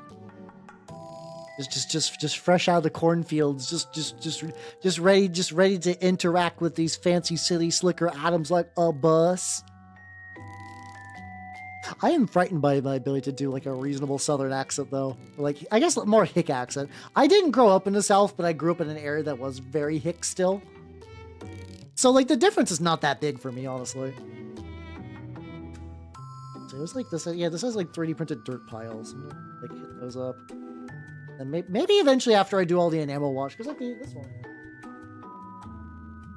Other one's got some similar dirt. I think eventually I can use some like weathering powder. Make that extra dirty. There we go. Yeah, I'm perpetually of that area where it's like, I'm from an area famous for not really having an accent, but I also realize sometimes that I do hear one of some sort, which is interesting because it's like, I don't like, I live in the South now, but I don't live in an area where a lot of people have recognizable accents, like really kind of nothing here either. But I do think that there are little bits sneak through. Get a local paper. Oh no. That's kind of cute. I like that like, I don't know. That level of like, hopefully everyone was nice and optimistic. I do kind of like the idea of like, no shit. Someone came to our town. Wow. I do like that. I think that kind of thing is kind of sweet. I hope it didn't lead to anything bad. But I'm getting after. Oh, okay.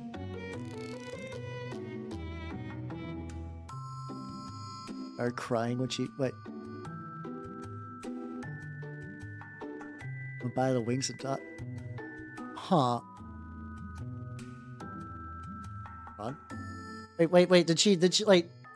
I'm not following the why he wouldn't like fried chicken. Everyone loves fried chicken. None have a lot. So you got like one of those like all kind of accents, but then also kind of mixed in with a little bit of like, you know, you get that twang, but also you get a bunch of other stuff.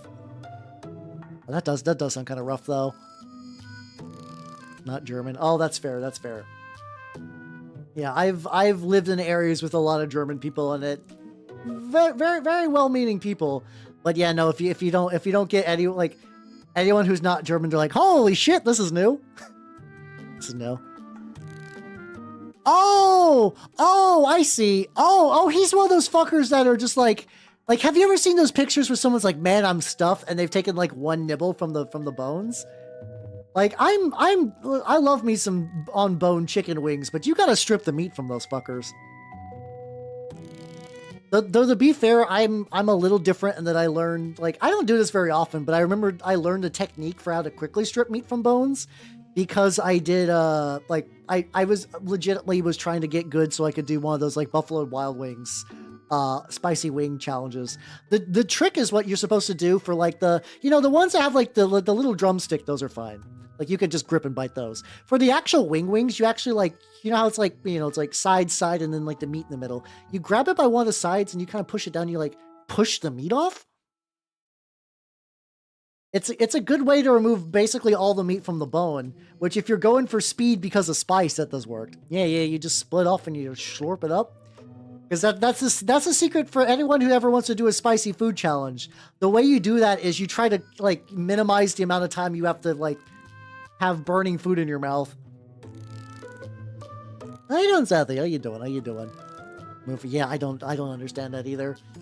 I don't even know if it's like an American thing, but it's definitely like maybe like depending on what class you're raised in, because I was, you know, lower middle class, whatever. The idea of wasting food is an anomaly to me, but I've also found out that I am just like the elven garbage disposal. I'll basically eat whatever as long as it's like, you know, food, and I'll have a good time. Like somebody, like every time one of those like how picky of an eater tests come up in VTuber circles, I do them and they're like, you'll eat anything. What the fuck? I'm like, yeah. Food good.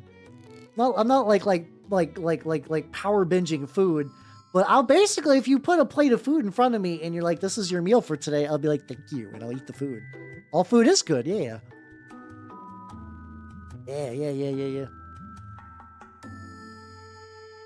Just busted papers? No, I don't know. Like, I was pretty isolated from a lot of people when I was growing up in my small town. Like, this is one of those things that's like, I would not be surprised if I am genuinely autistic and just as a defense mechanism eventually learn how to like manage my shit enough. But I would just legitimately just basically be like nonverbal playing GameCube in my room a lot of growing up. Eventually things ended up fine. But like, no, I did not interact with a lot of people in my town growing up for that reason. So who knows? So I never got to see the mugshot stuff, but I would not be. I remember seeing that in college because people kept trying to like steal from like the novelty store, aka the store that definitely did not sell things for weed. And people would get caught trying to steal from that, so they would put a mugshot up on the wall. So like, you know, if someone tried to come in again, they would get their shit busted. That's the closest I've gotten to that. Mixing up a little bit more of this paint because I got like, I think the idea is that the door is just like all dirt. I think it's just like all dirt in here. Nice thing is, even if that is wood and I do paint dirt over it, it'll be fine.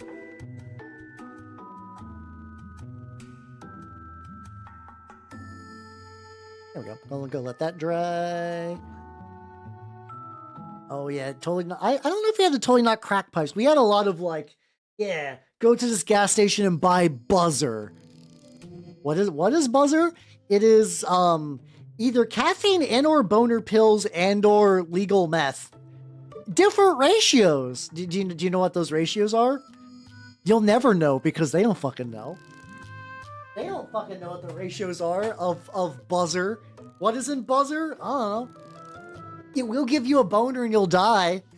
I'm sure it's going to be a horrible screaming boner. Oh, also looks like the tow ran out. Get some music going.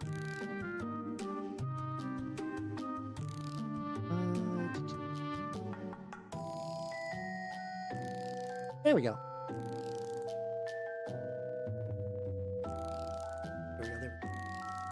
Yeah, like rhinoceros, just really just like angry animals. The angry animal family of pills, yeah. Let's see, mooching up, you wasted. I agree. Hey, how you doing, Lee? How you doing? Welcome. They're free militia from Mordheim. So hey, let's go. Yeah, there's luckily there's like a lot of good like resources out there for like bases and stuff like that.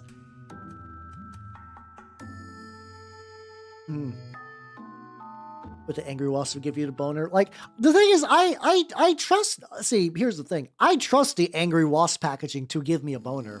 I 100% believe that. I 100% that will cause a boner. I am worried about ending up in the hospital after that. I think that's the wild card. I fully believe random gas station pills will give you a boner. It's the after part that is like you have to double check. Oh, I need to make that metal too. Ooh, Call the Possessed, hell yeah.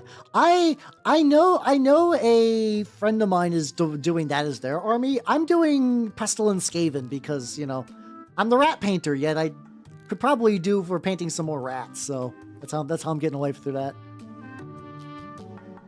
Mining Village is an old cargo net. Huh. What was the net for? I don't think you've ever mentioned that. Yeah. I don't. The whole like contact your doctor if this lasts for more than 4 hours. It will last for more than 4 hours, and it's gonna be really awkward to explain why. I'm sure. God, there's probably have to be so many doctors that are just like, what's the patient in here for? Gas station boner pills. Like, God damn it!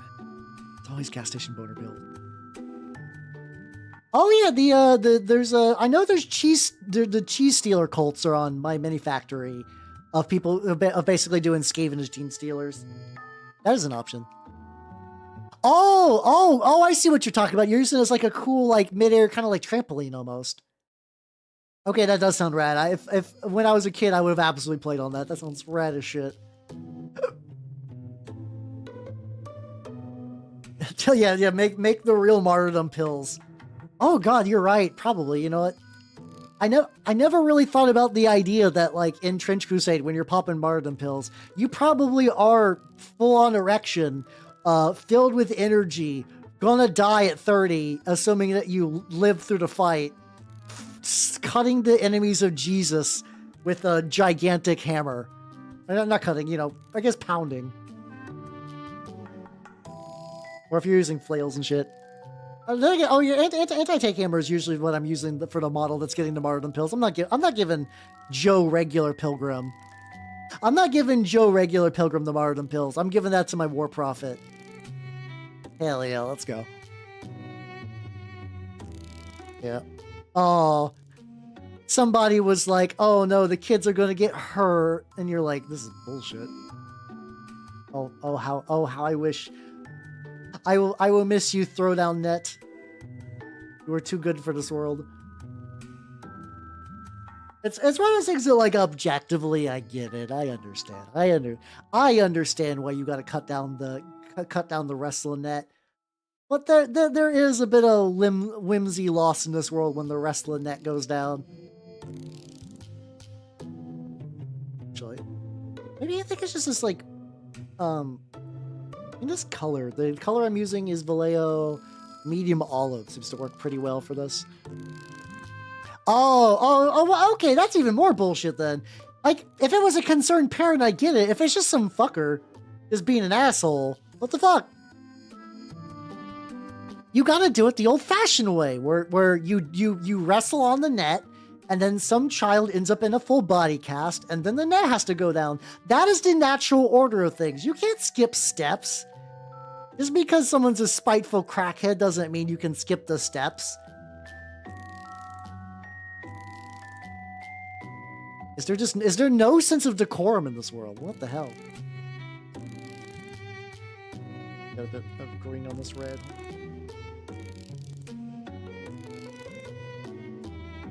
Well, we talk about the wrestling net, you know. The local neighborhood wrestling net. Basically, Mini Dow's got a wrestling net in his local area. There was one in the wee childhood days of yore, but some crackheads cut it down. Just because they were spiteful dicks and not because a child like broke their neck or anything. You know, as one does.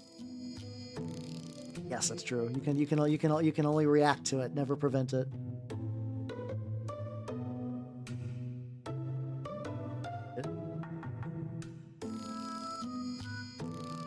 Go back and get that going as well. I'm actually like relatively happy how like in the span of 4 hours how well this is coming together. Like I'm not of the belief that this is going to be done today by any means, especially because I don't like what's it called? Oil washes are definitely going to be more of a off-stream thing. They're just too slow for stream, which is why I switched to enamels, but I do like oil wash. Also, this is more music from the Katamari OST. This is I dabbed my green directly into the red. Luckily I was able to pivot. This apparently is sung by Idolmaster people, which is funny. Also, Blue Star for Life. Thank you. It's Blue Star for Life 4. Thank you for the follow. Welcome to the workshop. How you doing? I'm currently working on some Mordheim housing, and it's going relatively good. Going relatively good. Right now I'm just doing some stippling on the shingles as one does. How you doing? A Warrior Cats reference. I know very little about Warrior Cats. So Warrior Cats I was not aware was a series until I became a VTuber, and then I found out that like Basically 30% of all VTubers. Oh, Blue Star for Life is a work. Oh, okay, there we go. Yeah, I just totally missed on Warrior Cats growing up, but that's like most VTubers are like not only into Warrior, like grew up on Warrior Cats, are really passionately into it. It seems neat. It feels like if I would have gotten into Warrior Cats at the right time in my life, I probably would have gotten. I would have gotten deep in the weeds. I would have gotten deep. I'm like, how you doing? How you doing? Oh, that red is still kind of dry. Weird. Okay. Be a little careful around it.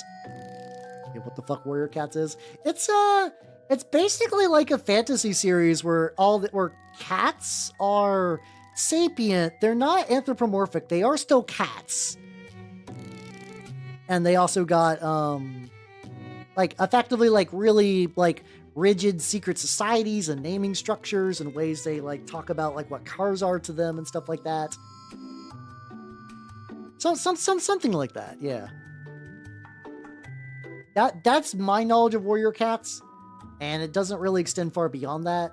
I know that like there's like certain ways you name cats, whether they were like raised in the woods or raised by people, and there's different clans that have different things going on.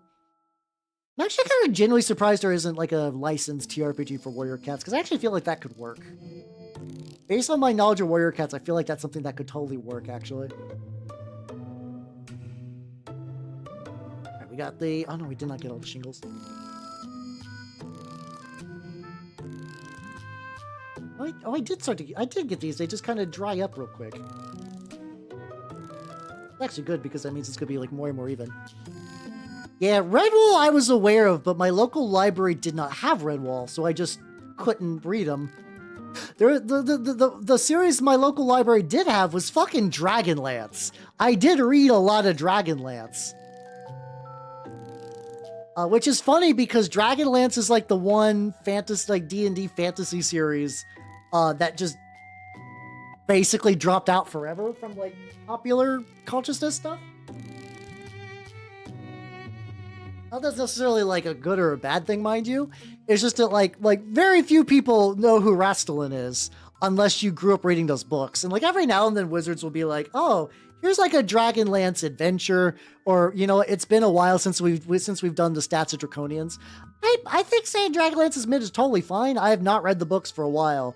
I do think Rastalin affected my brain though. Like and the just like this like oh wow, wizards are cool. I do think wizards are cool. I still very much wizards are cool. That did not change. That mindset was imprinted upon me as a middle schooler, and that has not shifted even as the I have not read Aragon, so I don't know. I could not give you a comparison to Aragon at all. Aragon will be showing up for a movie night. That is not a... That is a brick. Those are bricks. I gotta get those bricks. I fully believe that one day we will do Aragon for movie night. It feels appropriate. It feels really appropriate. There we go. Oh yeah, I did also used to read Artemis Fowl as well. Artemis Fowl is really fun.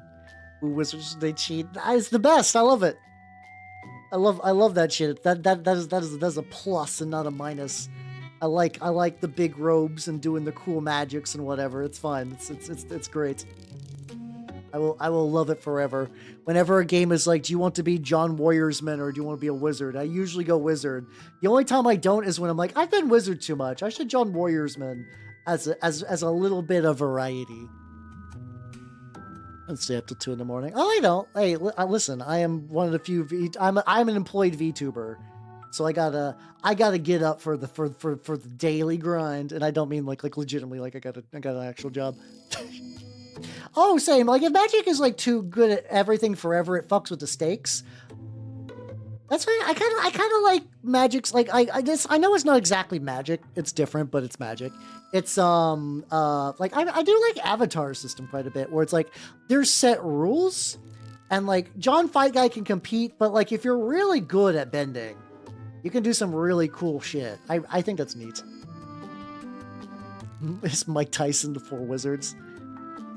Well, I want that book. I want that to be a real book. I think Mike Tyson the 4 Wizards is actually like a perfect book title, and I'm sad that that's not a real book.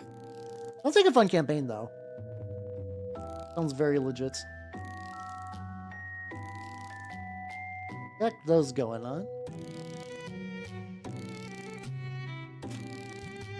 I need to wait for those to dry. What do I want to do now?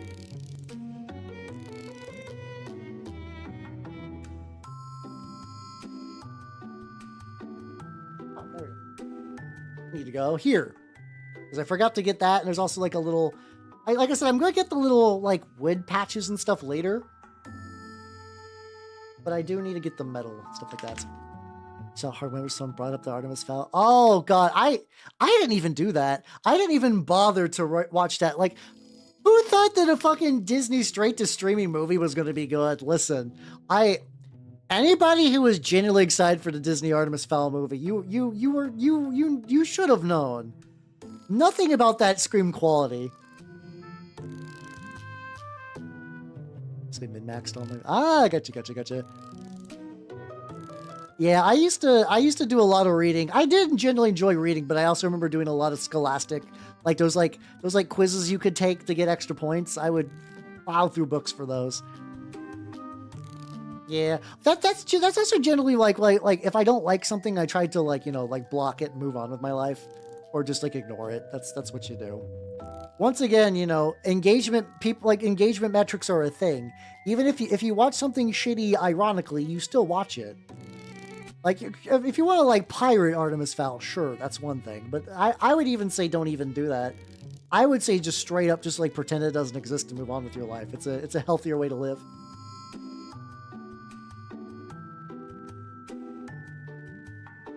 Justice magic, just add magic. I don't know if I've ever heard of that one. I don't know if I've ever heard of that one, though. But yeah, no, it's, respect for John Fireman, yeah.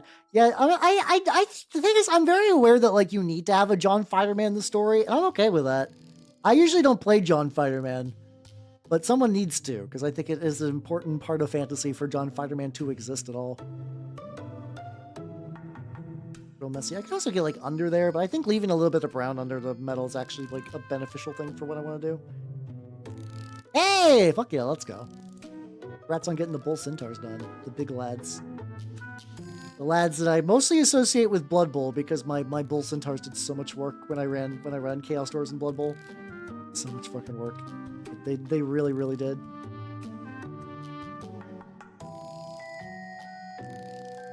There we go. So let's go. Still drying?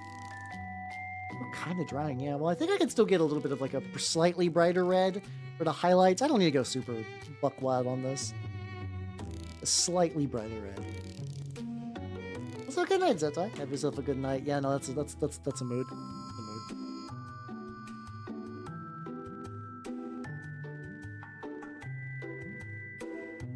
Yeah, I think it's also just nice to especially like I think Sokka was a really important character to include in Avatar because it was cool to see like his perspective on like, well, all my friends are cool benders, I'm not, but like I still got skills and I'm still useful. It's neat. Also, I'm also really upset that like I hate how many times Korra had a cool idea and then just botch it in execution. Because goddamn the idea of a bunch of people being like, you know what? Sick of these fucking benders. Society orbits around their dick. We're left with the scraps. Like, I'm gonna train you to rise up. And I'm like, that was a cool idea. And they fucking... everything to do with Korra. Korra fucked up so much shit. I only mean like Korra's like Korra as an avatar is one thing. That's fine. That's whatever. You know, season of taste. But the fact that Korra was done in like, well, okay. We get one season to do a thing. Oh, cool. We got another season. We got one season to do a thing. And I don't even know if that's necessarily their fault. I think that's just Nickelodeon being a piece of shit. But it's still really sad because that means that you couldn't have that like nice build up, that kind of like really good payoff. Supposedly, I never did watch season 4. I've heard season 4 is pretty solid, but I didn't do that. But like season 3 had a cool antagonist guy, and like season 2 was... No, season 2 was bad. Season 1 was neat ideas, and the execution was kind of limited by one season. Season 2 was just, Jesus Christ. Everything about season 2 was really stupid. Like, so bad.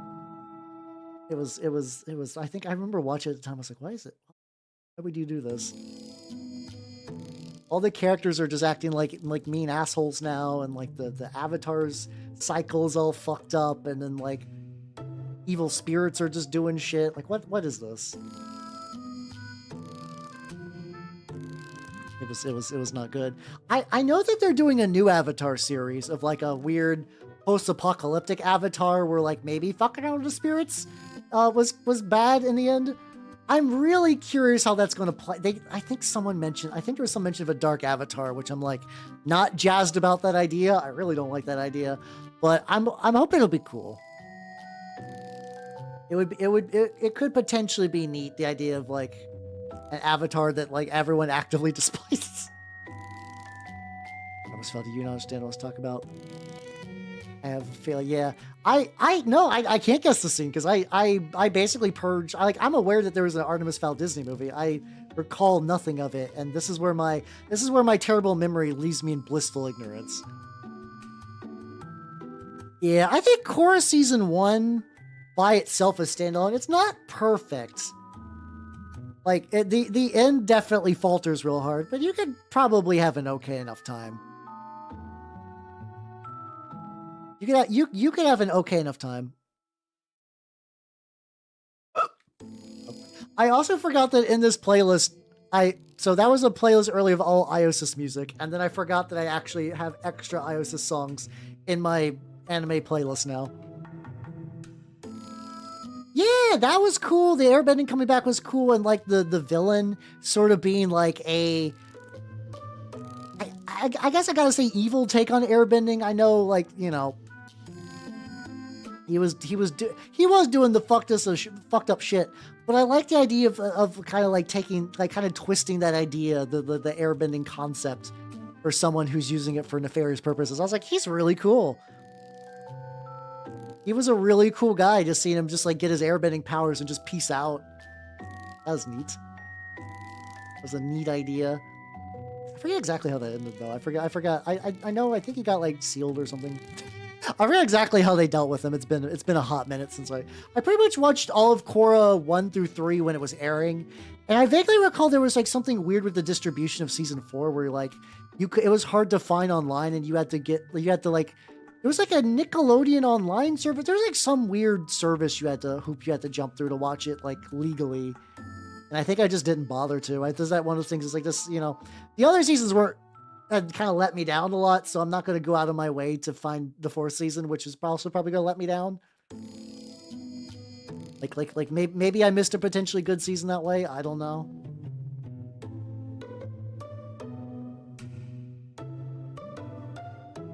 Oh, I didn't. Okay, I did not know that was the scene. That's important. Yeah, it's sad because like it's like the Hollywood movie machine of like, take a license people know, try to make a movie that appeals to like every demographic, because you need movies and shows, even ones that are like theoretical, like budget movies and shows, still need to appeal to everyone to maximize profits. When you try to make something appeal to everyone like that, you get like no artistic vision, and then nobody likes it because it's bad. And then because it doesn't make them a lot of money, they have to recoup that loss, so they just kind of continue to trend, because sometimes a really safe thing will do well, and then they'll be like reinvigorated to continue to do safe bullshit that's stupid. It's the worst. It's the worst. I hate it. This is why I don't really watch a lot of modern shows and movies. I'm okay. I'm okay living in my old man bubble. There's infinite good TV and movies and games forever. There's infinite good, like, we do live in a very, like, I will say, even though the new stuff is generally pretty dire, like, I know there's some exceptions. I have not seen, like, Severance or, like, I saw the preview for Pluribus. That actually looked, like, the premise was really neat, actually. I only know about that through Mint Costello, though, because, like, she's, like, TV is her thing, kind of. Where the idea, it's like everybody on Earth is infected with an alien virus that kind of hive minds everyone, except for like 4 people. And the hive mind is not malicious. It's very much like, oh, I think the main character's name is like Karen or something. They're like, hey Karen, I'm the news anchor. We all love you. Please join the hive mind. we'll do whatever we'll do whatever you want. And she's like, please shut up, please stop it. And they're like giving her like beautiful, like amazing meals and whatnot. And she's just like, I hate this. I hate all of this. I think there was like another guy, like I said, there's like 4 people who are immune. The other one is just like basically just going full like reckless playboy because like the alien hive mind will just give him whatever to make him happy. It's a neat idea. I think that's neat. Oh yeah, no, I haven't got around like basically a lot of the like the old timey prestige shows. Like I've never done all the Sopranos or Breaking Bad or Better Call Saul. A lot of those I'm like kind of like whatever. Like they're I know they're neat and they're good. I don't have the strongest urge to watch them, and it's not like any, you know, I'm willing to believe that they're very, very good. I just got other things I want to get around to first, maybe. Although on my anime backlog, you know. Just disregard Breaking Bad, instead watch anime bullshit. But yeah, we do live in a very good era though, where it's like you got everything from the past is, if you know where to look, is really easy to get. Games are like now easier to get than ever. Neat. It's just that like a lot, and like cool new stuff does come out. It's just a lot of times that the I think the thing that's kind of meant for mass consumption, where things would occasionally be good to come out of there.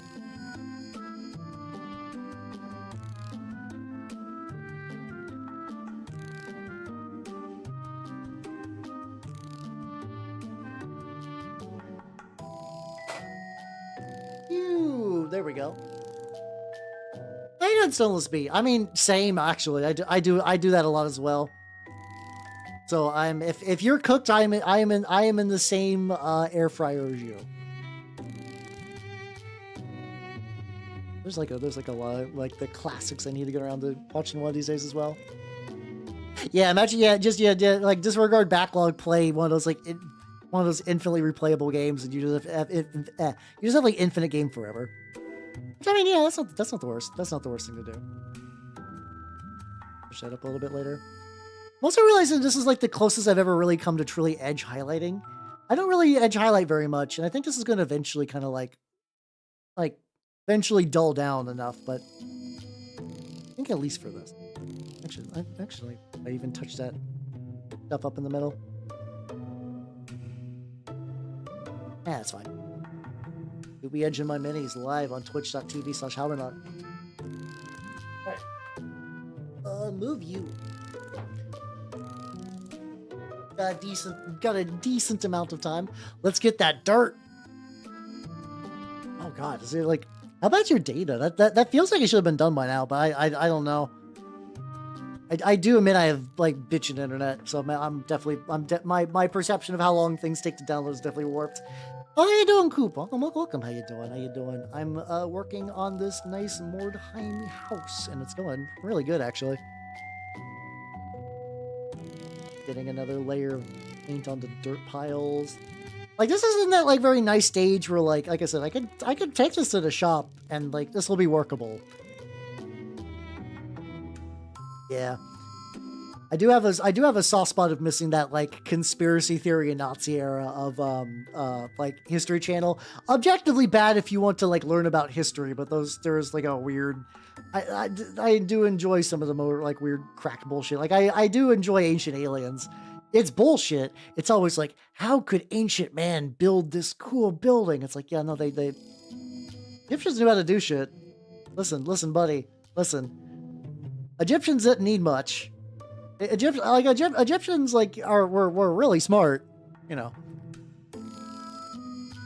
Oh, that's true. Yeah, I also vaguely recall that there was like people were having issues with the game, like some of the patch stuff just didn't go through right. So I do wonder if they might even trying to get a new patch in there as well. Which, hey, if that's true, that means you get some bonus, get some apology carrots. Hell yeah. Yeah. I don't know. It's a mystery. It's a mystery how, like, you know, the Egyptian pyramids are legitimately feats of engineering and time and whatnot. But if you have a lot of time and you got a lot of people and a lot of skilled artisans, you could do some shit. You can definitely do some shit.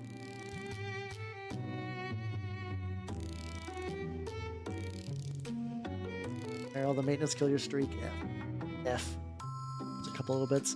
I can still see the occasional little bit of like where the gloss is coming back. I'm also debating if I want to add like a little bit, like maybe like a little green tint in some areas. That's probably gonna be for later. I'll worry about that later. Right now, what I can do is I can do my very favorite thing, where I take this slightly brighter skin. This is Athena skin, and I can stipple it over the flesh to make it look fucked up.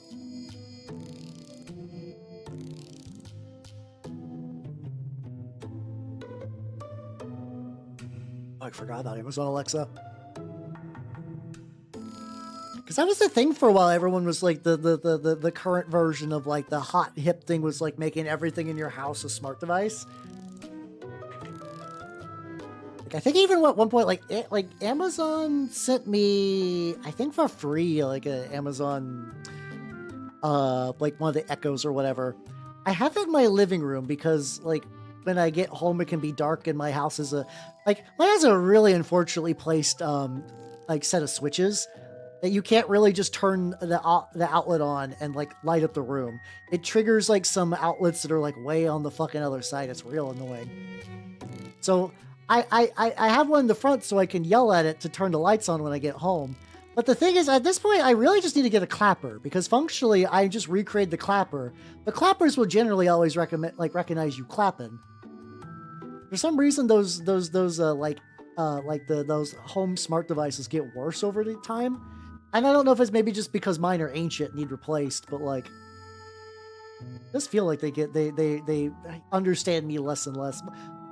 Can't imagine my voice is changing that much. I will have my consistent high-pitched dude voice to the day I die. And that's fine. Add a little bit of skin that. I did see, I have not done this yet. I saw somebody was using a oil, like effectively, like imagine like a colored pencil for oils. It was like an oil pencil where they would like actually like trace, they would trace veins into the skin of their model and then use that. It's really, and then like use that, and then also do like washes and stuff on top of that. And it looked really, really cool. It looked really, really, really fucking sick. I'm jelly. I mean, I'm not jelly. I want to try that. I'm curious. There we go. The opposite of jelly. I'm enthused. Oh, that sounds great. Gosh, people trying to say Alexa sounds great. Oh, I'll have to look that up later. Put the ears around this. I figure once I do the enamel wash, I'll just do the blood effects everywhere that I might have fucked up a little bit. Got 1 skin, 2 skin, 3 skin, 4 skin. Ah, wait a minute. God damn it. I should have thought that through before I said anything. Anyway.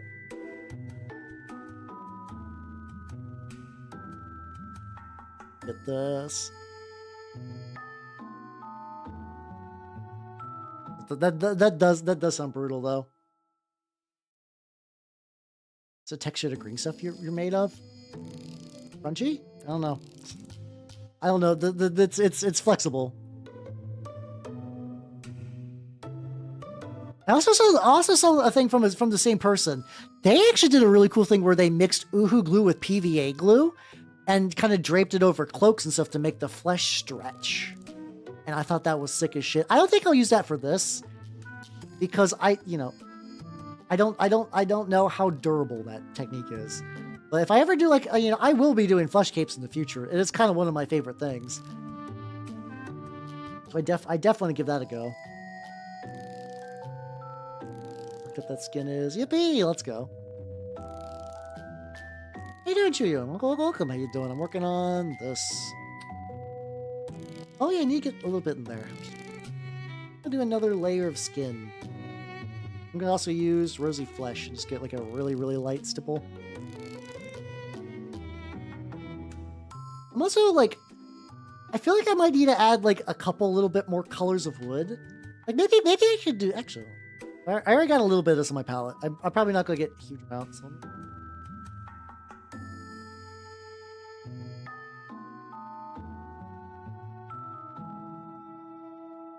Yep, let me do that, and then let me go back to one real quick.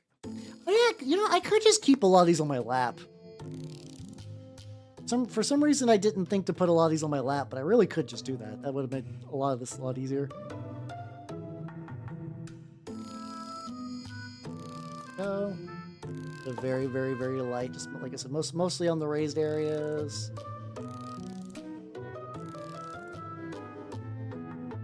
Yippee! Okay. Yeah. Flesh cape and not the meat curtains. Yeah, exactly. See you. Alright, I feel like the some of the wood planks I need to do. What color wood do I already have a couple of lighter woods. I did. Let's see. What if I did maybe like 2 drops of this and 1 drop of the leather? I did different ratios previously. Then, oh, actually, if I do 2 drops of that and then maybe 1 drop of just prairie ochre, it was a good one to be fair. Prairie ochre's bad. I will do tundra instead. Yippee! Let's go. Add a little bit of a dirty yellow to this. Oh my god! All my get vortex mixer. There we go. All right.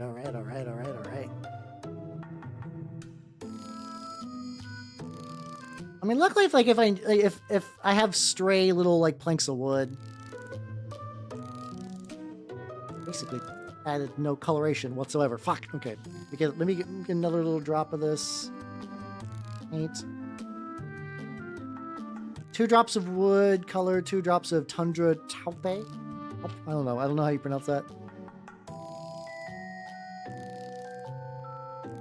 It is basically just nothing. All right. What if I do it like this? What if I actually just go directly into this? Just do this tundra color. What if I go like purposely pretty thin? What if I take this, I add a little bit of medium. With the fake leather, that's literally, oh god. How fucked up does a fake leather jacket have to be to fucking disintegrate like that? I guess by definition, fake leather is not like the sturdiest material of all time, but damn, you think that'd be something. Alright, so I got a really, really thin mix of this. I'm gonna see what happens if I just go like...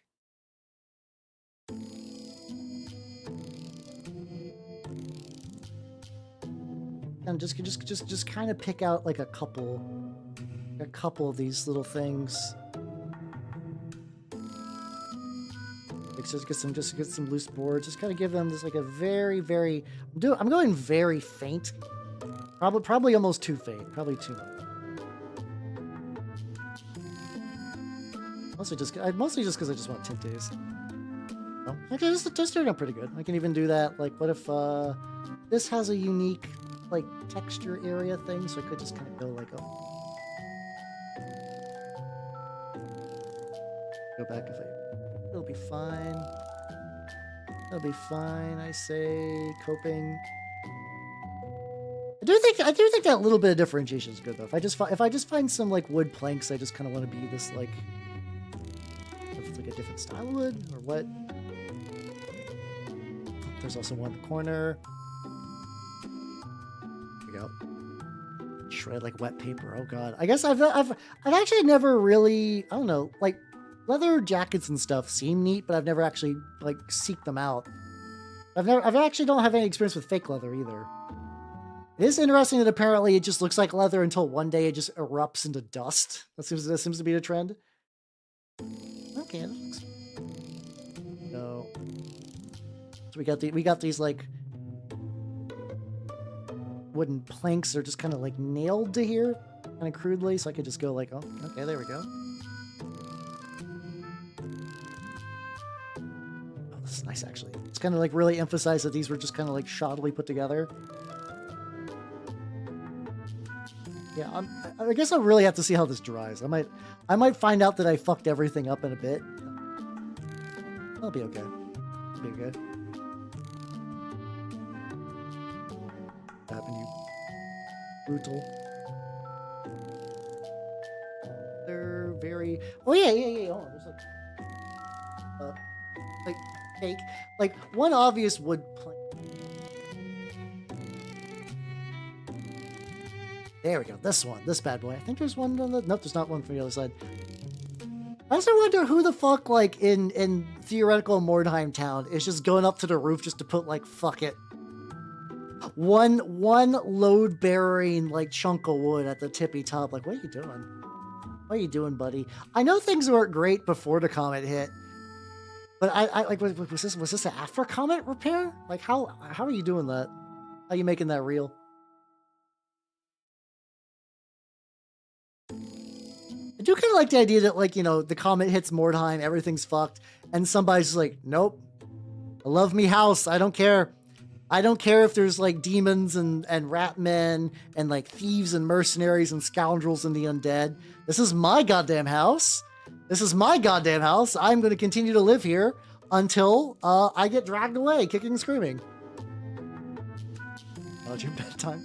You could do... I was gonna say, isn't like the last time some people claim to have like 10, 20-minute runs. They have to be lying or cheating. Every Musume run for me, even when I'm trying to go fast, still feels like it takes like 30, 40 minutes. Which feels like really, really slow. Like, it feels really time intensive. Alright. And I think this is a good... Oh, damn, you're fucking going fast then. Holy shit. Yeah, oh, good old Crossbow Jeb. Listen, his great-grandfather bought that house. Crossbow Jeb has every right to defend his ancestral lands. Let's do... Hold on. Pause the music, and let's go to the chatting screen, everyone. There we go. Hey, thanks for coming, everyone. Today was really good progress. Really, really, really good progress on the big fuck off house. Hell yeah, hell yeah. It still needs work and some little touch-ups and some other nonsense, but seems pretty legit. Schedule-wise, in the Discord tomorrow, we are going to watch the animated Lord of the Rings, which I'm very excited about.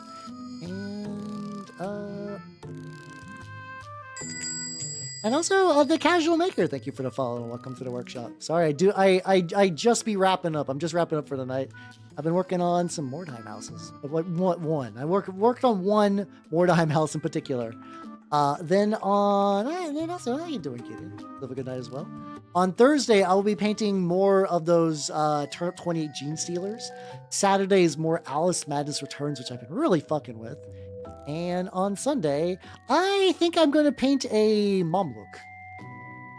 Because a lot of Trench Crusader armies of mine need one. So yeah. And with that, I'm going to let everyone on the YouTube side loose. So bye, YouTube people. Bye-bye. And let me see. It's live.